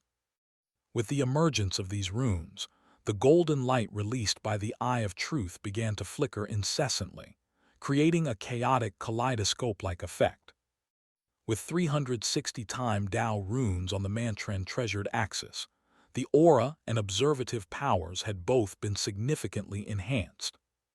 Han Li closed his eyes so that he could see the world through the lens of the eye of truth, and he was able to see through Te restrictions set up in his cave abode with ease. Not only that, but he was even able to clearly see the flow of spiritual power on the restrictions. Unfortunately, he only had a few restrictions set up at the moment, and that was nowhere near enough to test the true limits of the eye of truth's observative powers. There were definitely going to be more opportunities to test out the observative powers of the eye of truth in the future, but this wasn't the time to be doing such a thing, so he returned to the task at hand, focusing its gaze on the failed pill in his hand. The beam of golden light shooting out of the eye of truth instantly fell upon the pill, which immediately began to glow with dazzling golden radiance, while giving off bursts of time power fluctuations. In the next instant, the pill began to revolve in midair, and a burst of green spirit liquid abruptly surged out of it. At the same time, lights of different colors were flashing from the pill, and it was also displaying various other minute changes. Essentially, the pill refinement process was being played out in reverse right in front of Han Li's eyes, allowing him to clearly observe the entire process. One of the main things that had given Han Li the confidence to attempt Dao pill refinement was none other than this time reversal ability of his Eye of Truth. A layer of blue light surfaced in his eyes as he stared intently at the failed pill, latching onto every single detail. All of a sudden, he spotted the misstep that had resulted in the pill's detonation. The green liquid had been completely extracted out of the pill, and all of the lights of different colors on the pill also faded, restoring it to the state before the green liquid was added. The scene continued to unfold, and a layer of white light emerged over the pill, following which some white powder was extracted out of it. Once again, lights of different colors emerged over the pill, alongside various minute changes. Han Li hadn't made a mistake in this step, but he was still eager to see it again so that he could glean some insight and experience. Thus, more and more ingredients continued to fly out of the pill one after another, and after reviewing the entire process, Han Li had developed a clearer understanding of the Dao pill refinement process. In the end, the pill was restored back to just the time crystal, which was then reverted back into the green liquid from the heaven-controlling vial, but Han Li was naturally not interested in this part. Following a few flickers of golden light, the failed pill re-emerged. Even though Han Li had reached the late true immortal stage, unleashing the Eye of Truth still exhausted most of his immortal spiritual power. He exhaled as pulled out a pill before swallowing it, then sat down to meditate, digesting the pill while carefully reviewing the Dao pill refinement process in his mind once again. An hour later, he opened his eyes, feeling completely reinvigorated. However, he didn't immediately begin another attempt at Dao pill refinement, as it would take another month to manifest a time crystal. During the rest of the month, Han Li did nothing aside from constantly using his Eye of Truth to review the pill refinement process over and over again. A month passed by in the blink of an eye, and the heaven-controlling vial finally produced a drop of green liquid that was immediately converted into a time crystal by Han Li. After that, he brought out another batch of ingredients and made his second pill refinement attempt. Having reviewed the first attempt countless times, Han Li couldn't have been more familiar with the process, and the pill refinement progressed very smoothly, quickly reaching the stage where the green spirit liquid was to be integrated. He pulled out a vial of green spirit liquid before guiding it into the cauldron, and it quickly shrank down in volume under the sweltering heat. Han Li raised a hand to release a burst of azure light that enveloped the liquid before integrating it into the pill, and this time, the process was completed without a hitch. Han Li heaved an internal sigh of relief upon seeing this, then transferred another ingredient into the cauldron. Perhaps it was due to his extensive revision of his first pill refinement, but this second attempt was progressing very smoothly, and before long, there were only 6 or 7 ingredients left. However, at this point, a sheen of sweat had appeared on Han Li's forehead, and he seemed to be nearing his limits once again. He gritted his teeth and braced himself as he transferred a white spirit gel substance into the cauldron, and a flash of white light abruptly appeared, followed by another dull thump, concluding with a charred odor wafting through the air. Han Li's brows furrowed slightly upon seeing this, but he then quickly composed himself. After resting for a moment with his eyes closed, he retrieved the failed pill from the cauldron, then summoned his mantra treasured axis and began scrutinizing the pill with the Eye of Truth. A beam of golden light shot into the pill, and the pill refinement process was played out in reverse once again. Once again, Han Li was able to quickly pinpoint the reason for this failure. 1 month later, he repeated the same process, commencing his third pill refinement, and prior to this, he had once again extensively reviewed his previous failure. The time reversal ability of the Eye of Truth was virtually allowing him to simulate the pill refinement process over and over again, thereby granting him a huge amount of experience. Just like last time, the pill refinement process progressed very smoothly, and before long, it was yet again time to add the white spirit gel substance into the cauldron. He had already mastered the key to this step, and he was able to complete it without any trouble. After that, he transferred another ingredient into the cauldron. At this point, most of the pill refinement process was already complete, and he should have been very happy to have come so far after just 2 failures, but his mood was immediately dampened just 15 minutes later.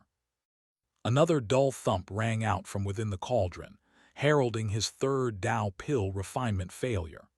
Han Li's expression darkened slightly as he withdrew his flame of essence with a sweep of his sleeve, then retrieved the failed pill from inside the cauldron. This time, he hadn't been able to make much improvement, only successfully integrating one more ingredient before failing on the second one. The closer he came to the conclusion of the pill refinement process, the more difficult it became, and his brows were tightly furrowed. With the Eye of Truth, he could review the pill refinement process however many times he wanted, so he was certain that he would eventually find success. But the problem was that he had only prepared 9 batches of pill refinement ingredients, and there had already been used up, so there were only 6 left.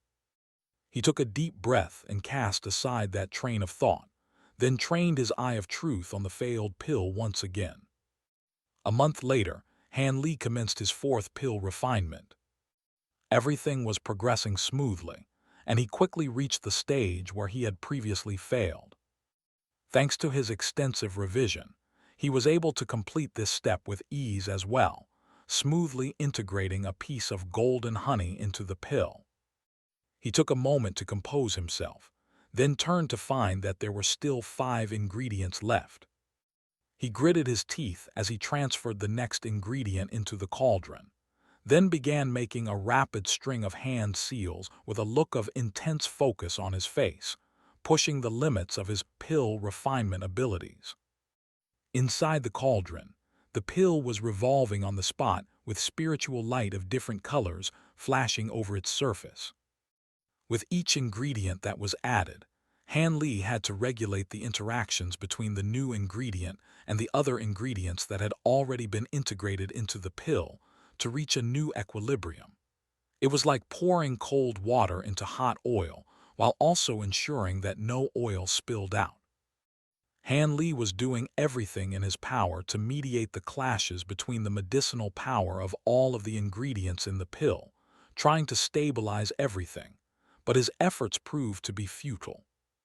A dull thud rang out, and Han Li's expression instantly darkened once again. This time, he had failed without being able to integrate even a single additional ingredient. He sat in silence for a while before retrieving the failed pill and inspecting it through his Eye of Truth. A month later, the 5th pill refinement began. Once again, progress was very smooth, but even though he had already exercised the utmost caution when adding in the next ingredient down the line, the process still concluded in failure. A wry smile appeared on Han Li's face, and he repeated the same process of revision. 2 or 3 months passed by in the blink of an eye.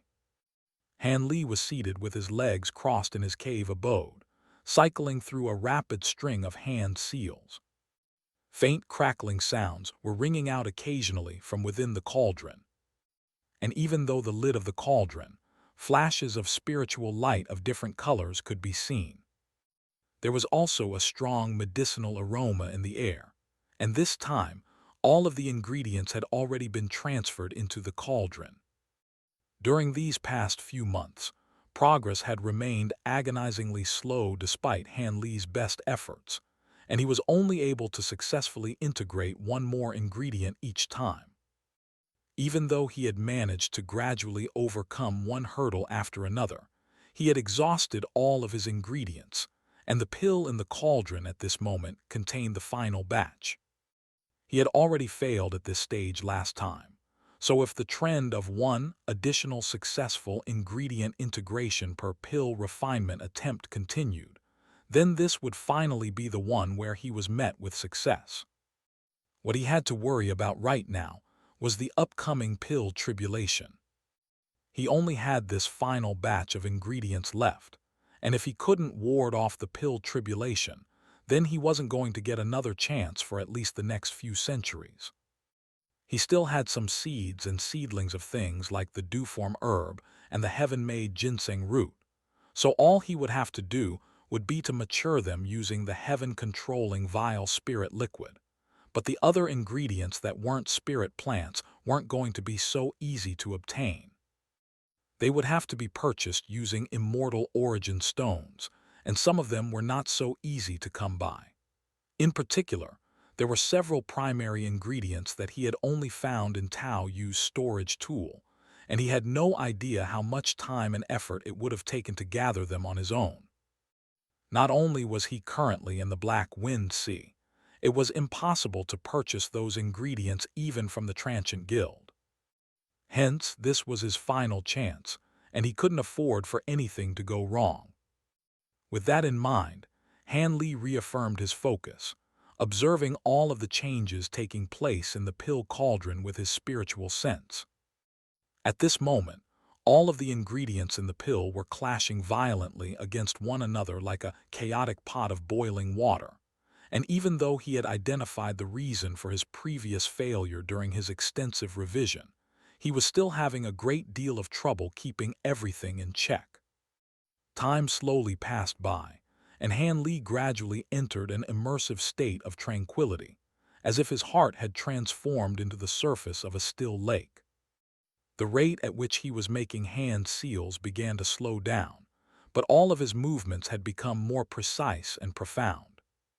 Incantation seals were streaming out of his hands into the cauldron, and the originally incredibly complex situation in the cauldron had suddenly become very simple in his eyes, allowing him to control everything with ease. All of the clashes taking place in the pill began to subside, and the pill refinement process was rapidly nearing its conclusion. A faint smile appeared on his face, and he could feel that his pill refinement abilities had broken through a bottleneck and reached a whole new level. He took a deep breath as a serious look reappeared on his face, and he suddenly switched to a different hand seal. A burst of loud rumbling akin to claps of thunder rang out within the cauldron, but this was due to all of the surging energy inside rather than the detonation of the pill. The lights of different colors flashing within the cauldron also became brighter and brighter, while gradually fusing together to form pure golden light. Han Li's eyes lit up upon seeing this, and he knew that this was a precursor of the pill's formation. His hand seals became more urgent, while the golden light within the cauldron became more and more radiant, and the medicinal aroma in the air also became more pronounced. Right at this moment, the sound ringing out within the cauldron abruptly took a turn, resembling an animalistic roar. All of a sudden, a loud thump rang out, and a burst of dazzling golden light erupted out of the cauldron, sending its lid flying, while a longan-sized golden pill flew out from within. Streaks of fiery golden light erupted out of the pill, forming a series of golden halos that spread through the air in all directions. The pill was giving off a burst of incredibly profound time law fluctuations that approached the heavenly Tao, and Han Li was ecstatic to see that there were two golden marks on its surface. Never had he thought that he would be able to refine a second-tier Tao pill. Perhaps this was due to the abundance of time law powers in the time crystal, or perhaps it was due to some other factor. In any case, A second-tier Tao pill was going to be far more efficacious than a first-tier one. Right at this moment, countless specks of golden light suddenly began to appear in the clear blue sky up above, quickly forming a vast expanse of surging golden clouds. The golden clouds had no end in sight, and it was as if they had taken up the entire sky, illuminating even the sea down below a bright golden color. Vast law fluctuations were surging out of the golden clouds, while all of the world's origin chi within a radius of close to 100,000 kilometers was churning violently. The law fluctuations emanating from the golden clouds were so immense that they were detectable even to cultivators close to 1 million kilometers away. The golden cloud was also churning violently while becoming denser and denser, and before long, it had formed an opaque golden barrier that completely kept out the light of the sun. The entire sea was illuminated a bright golden color, but there was an incredibly heavy sensation in the air, as if the sky were about to fall. Han Li's brows furrowed slightly as he sensed what was happening outside. He had seen records of pill tribulations before, and he hadn't anticipated it to be so formidable. A burst of loud rumbling rang out within the golden cloud, and a vast golden vortex appeared, rapidly revolving as rays of incredibly bright golden light appeared at its center.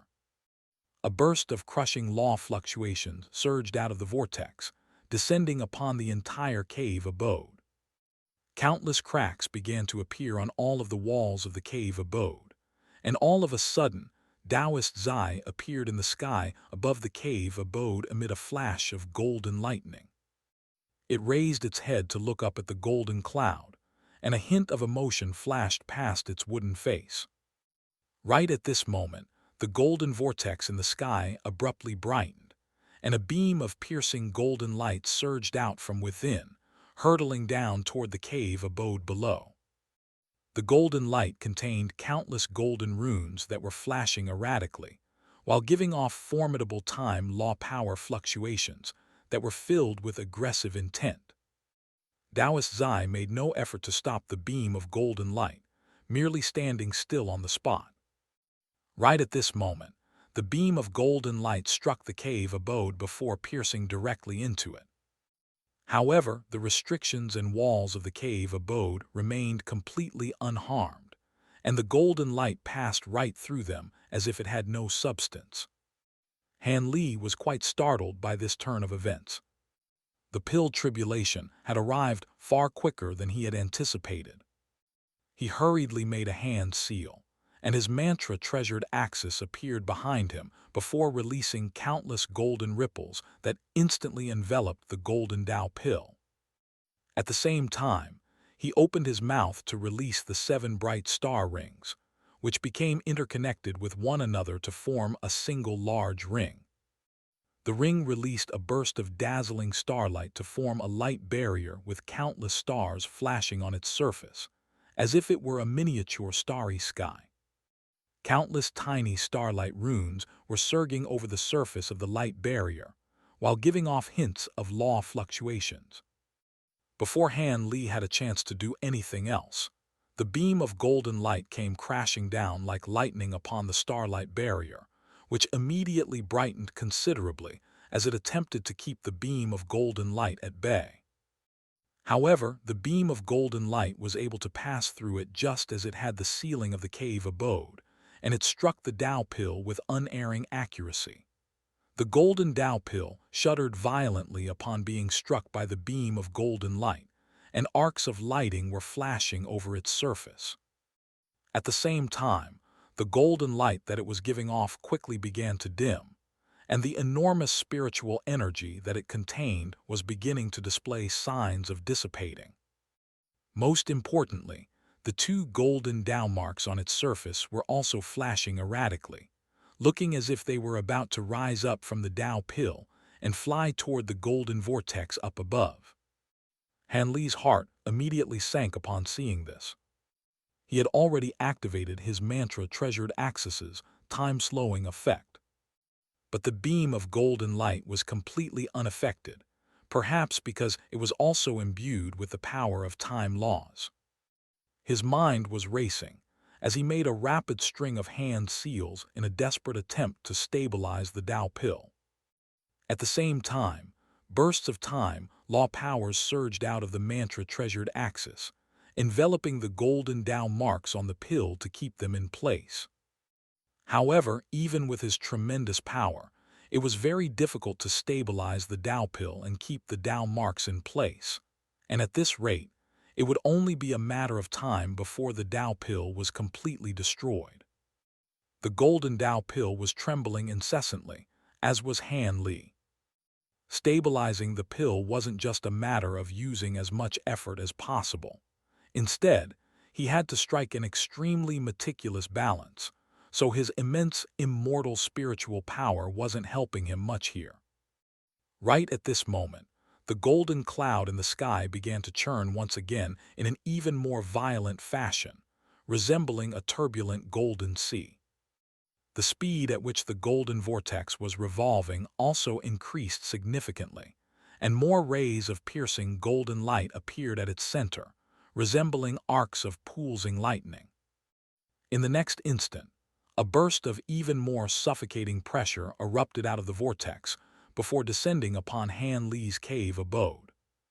The entire cave abode shuddered along with the island that it was situated on, and the cracks on the walls of the cave abode widened even further. An urgent look appeared on Han Li as he sensed what was happening outside, and his mantra-treasured axis also began to revolve rapidly at his behest, while all of its time Tao runes were giving off dazzling golden light. A vast burst of golden light surged out of the axis, and it was filled with countless golden runes that were giving off intense time law power fluctuations. This burst of time law power was almost twice as powerful as what it had previously released, and the burst of golden light instantly split up into several dozen streaks at Han Li's behest, with every single one of them forming a flashing thread of golden light, all of which were emanating formidable time law powers. The dozens of strands of golden light shot forth before wrapping themselves around the golden Tao marks on the pill, and the trembling of the Tao marks finally subsided a little, while the violently surging spiritual power within the pill also settled down slightly. However, Han Li didn't dare to grow complacent, and he continued to try and stabilize the pill with all his might. At the same time, a series of azure bamboo cloud-swarm swords flew out of his body before forming a circular sword barrier above his head. Immediately thereafter, his heavy water true axis also appeared, then swelled to over 10 times its original size before also positioning itself above him. The heavy water true axis was rapidly revolving while producing bursts of loud rumbling, while more treasures continued to fly out of Han Li's body one after another. There were the silver bell, strange sword, and integrated 5 extremes mountain that he had obtained from Tao Yu, as well as those 2 yin attribute immortal treasures and all of the other formidable treasures in his collection. During these past few centuries, he had already completely refined these treasures, granting him complete mastery over them. With the support of his immense spiritual sense and immortal spiritual power, all of the treasures released layers upon layers of thick light barriers that virtually filled the entire secret chamber. Han Li had only just completed these preparations when a resounding boom rang out overhead, and a pillar of golden light that was far thicker than the one before came crashing down upon the cave abode. The entire surrounding space shuddered violently as gusts of fierce wind swept through the area, raising waves that were several hundred feet tall over the surface of the nearby sea. This pillar of golden light was extremely bright, and it resembled a bolt of lightning, once again passing through the restrictions and ceiling of the cave abode with ease before striking the outermost starlight barrier formed by the 7 bright star rings. Just like before, the pillar of golden light pierced through the starlight barrier without any trouble, then went on to strike the sword net formed by the azure bamboo cloudswarm swords. The golden pillar of light was struck by countless peerlessly sharp streaks of sword chi, but once again it remained completely unaffected, passing right through to strike the heavy water true axis, which also posed no resistance. All of the light barriers in the secret chamber were flashing erratically, but their efforts to keep the pillar of golden light at bay remained completely futile. However, the pillar of golden light had been slowed down a little, so it appeared that Han Li's efforts weren't completely futile. Even so, the situation was still quite dire. He had already done everything in his power, yet the tribulation still refused to be stopped. Up to this point, the Tao pill still wasn't even close to reaching a state of stability. Given how damaging the first tribulation had been, if it were struck by this second tribulation that was even more formidable, then it would surely be completely destroyed. Never had he imagined that the realm would reject Tao pills so vehemently.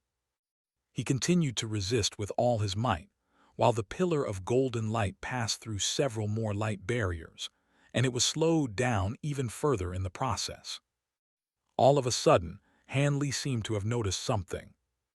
The pillar of golden light had seemed to have pierced through the first few layers of light barriers without any trouble, yet he could tell that it had shrunk down a little. It seemed that this tribulation wasn't unstoppable after all. With that in mind, Han Li opened his mouth to release a ball of blood essence, which split up into several smaller balls before vanishing into the treasures around him. At the same time, he released all of his immortal spiritual power without any reservation, injecting it into the remaining treasures. At this point, he had no choice but to make one final roll of the dice. All of the treasures lit up significantly, while giving off even more formidable law power fluctuations, while the pillar of golden light continued to descend. One light barrier after another was pierced through, as the pillar of golden light rapidly approached the Tao pill, and Han Li's expression darkened even further. The tribulation had been weakened up to this point, but the effects were still too minimal. Right at this moment, the pillar of golden light passed through the Black Flag Immortal treasure, then began descending toward the integrated 5 Extremes mountain. At this point, there weren't many treasures left in its path. Han Li took a deep breath, and 35 specks of golden light suddenly appeared over his body. He was planning to unleash a secret technique that could stimulate the latent potential of his immortal acupoints, and it could take up to a century for him to recover from the repercussions, but he had no choice. All of a sudden, a burst of faint buzzing rang out up above. Han Li looked up to see what was happening, and a surprised look instantly appeared in his eyes. As it turned out, the bright gray light released by the integrated 5 Extremes mountain had formed a gray barrier that had managed to stop the seemingly unstoppable pillar of golden light in its tracks. Neither the gray light nor the golden light seemed to be able to get the better of the other, and an elated look appeared on Han Li's face as he hurriedly abandoned the secret technique that he was just about to unleash. He cast his gaze toward the gray light around the integrated 5 Extremes mountain to find that it was giving off bursts of law power fluctuations, and this was the exact same type of law power that he had been trying to identify before. It was this burst of law powers that had stopped the pillar of golden light cold in its tracks, and an enlightened look appeared in Han Li's eyes upon seeing this. The integrated 5 Extremes mountain had the innate ability to weaken lightning tribulations, and he had refined it for the purpose of helping him transcend his ascension tribulation. This tribulation was most likely a type of lightning tribulation as well, so it was no wonder that the integrated 5 Extremes mountain could pose meaningful resistance.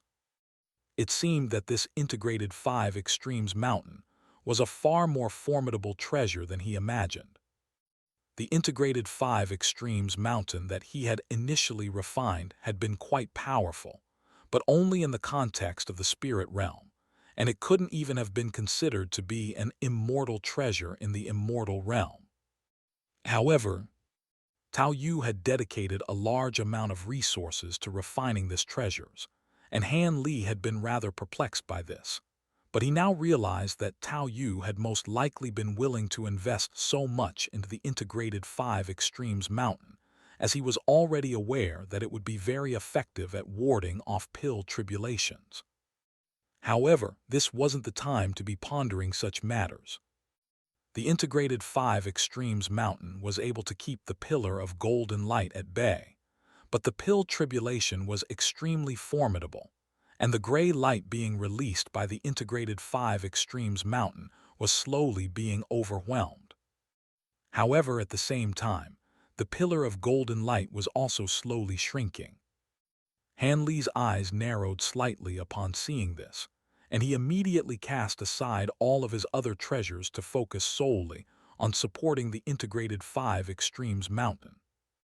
One treasure after another came clanging down onto the ground, but Han Li didn't spare them so much as even a single glance. He had invested countless time, effort, and resources into refining this Dao pill, and he certainly wasn't going to accept failure at the last hurdle. The gray and golden light continued to clash in midair, causing a huge commotion while bursts of violent world's origin chi surged through the area. Neither side was able to gain the upper hand, and an impasse had ensued. However, as time passed, both the gray light released by the integrated 5 Extremes Mountain and the pillar of golden light were constantly being worn down.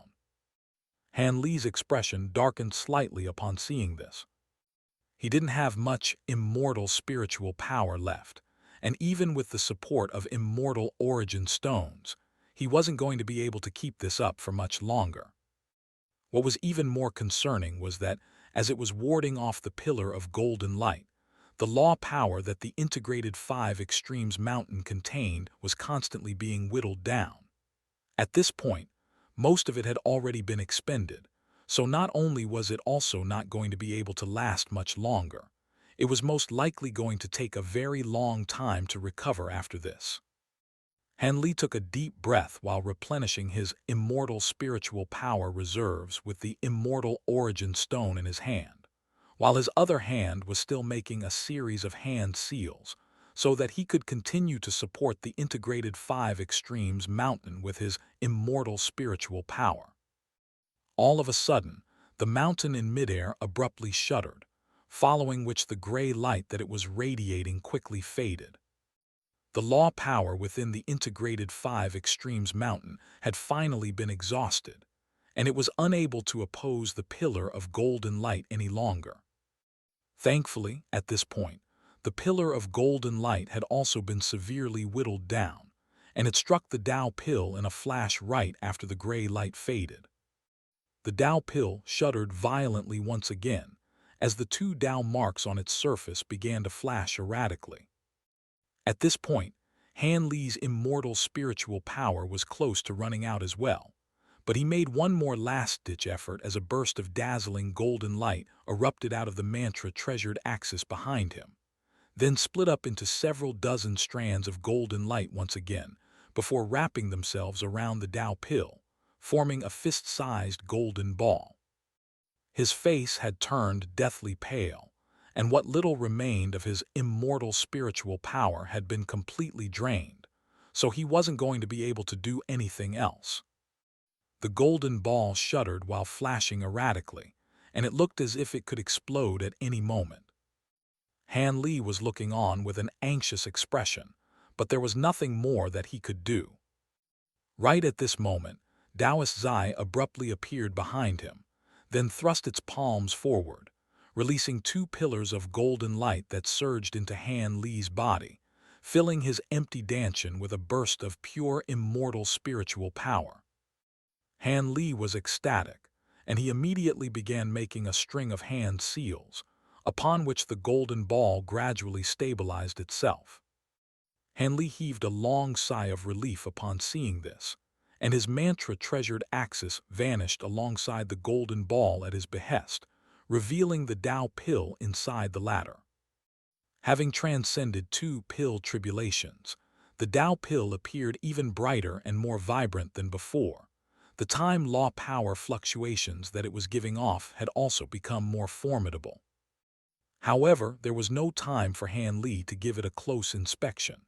The pill tribulation hadn't lasted a very long time, but it had caused a massive phenomenon, and it was sure to have attracted the attention of some nearby cultivators.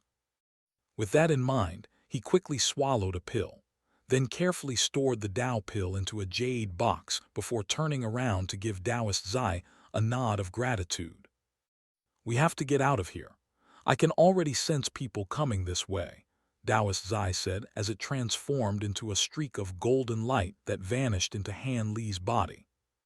Han Li didn't waste any time with words, sweeping a sleeve through the air to release a burst of azure light that stowed away all of the treasures on the ground, as well as the silver cauldron. He then quickly swept his spiritual sense across the entire cave abode, and only after confirming that there was nothing left inside that could expose his identity did he fly out of the cave abode in a flash. At this point, the vast golden cloud in the sky had already vanished, but the nearby sea was still slightly more turbulent than usual. With a sweep of his sleeve, Han Li retrieved all of the formation tools near the cave abode, which flew up his sleeve as streaks of light.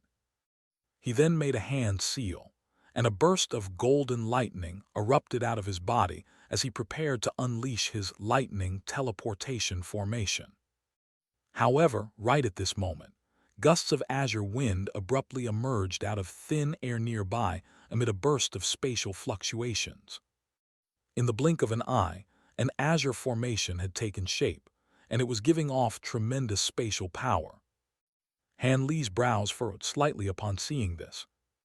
The azure formation was very similar to his lightning formation, except it combined the powers of wind and space rather than lightning and space.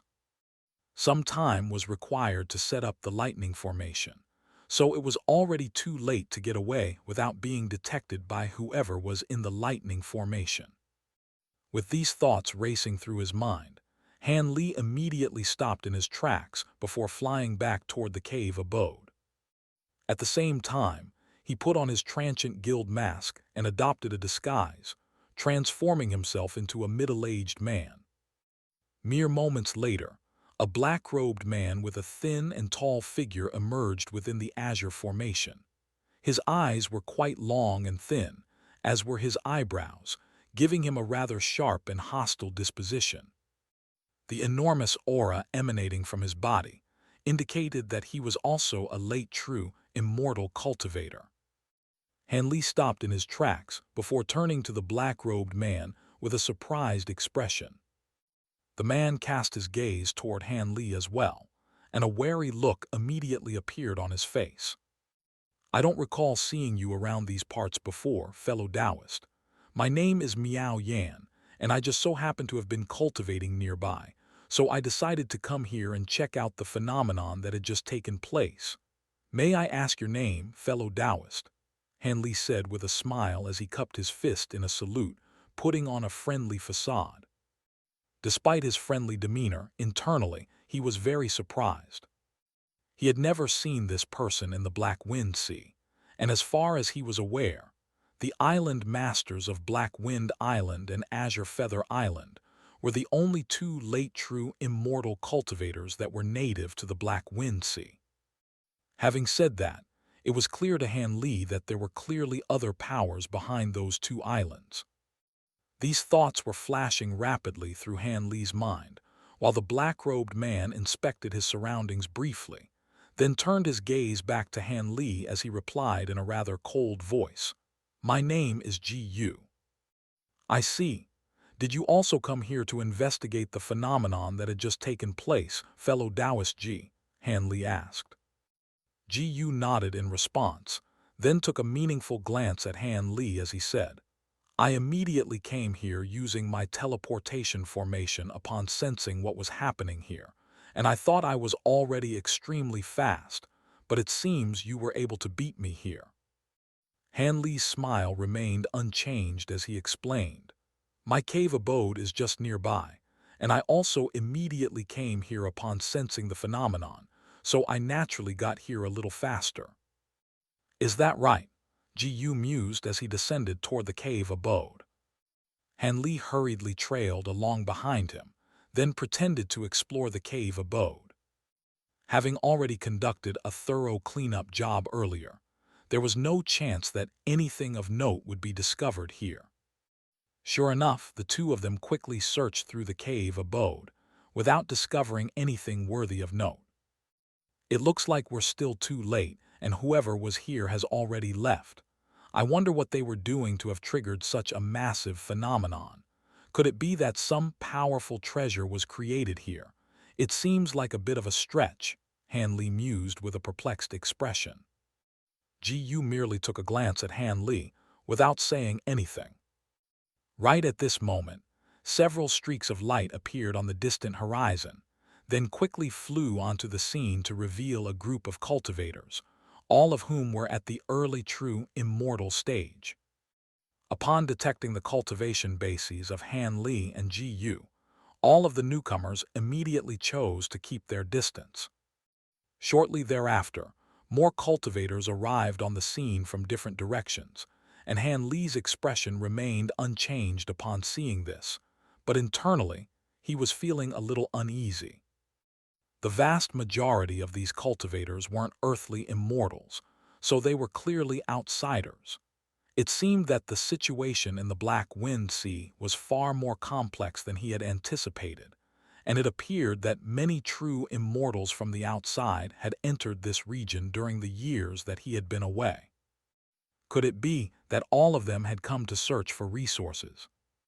The problem with this theory was that while it was true that the Black Wind Sea was superior to the spirit realm, it was considered to be extremely lacking in resources in the context of the northern glacial immortal region, and in this regard, it was inferior even to the primordial wave continent. It looks like there's nothing here. The situation may become more complex with more people arriving on the scene, so I'll be taking my leave, Han Li said with slightly furrowed brows as he cupped his fist in a parting salute toward Ji Yu, then flew away as a streak of azure light. Ji Yu remained on the spot and watched Han Li depart for a moment, before also flying away himself as a gust of azure wind. Only then did the other cultivators nearby begin to approach the island. Countless kilometers away, there was a stretch of ocean with an extremely dense cloud of black mist hanging over its surface, and the sky was also very dim.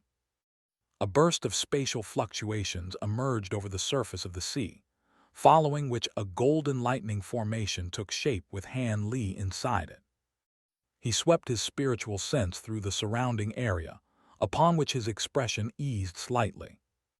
After leaving the island, he had teleported through the Black Wind Sea multiple times before arriving here, so even if there had been someone following him, he should have been able to shake them off his trail by now.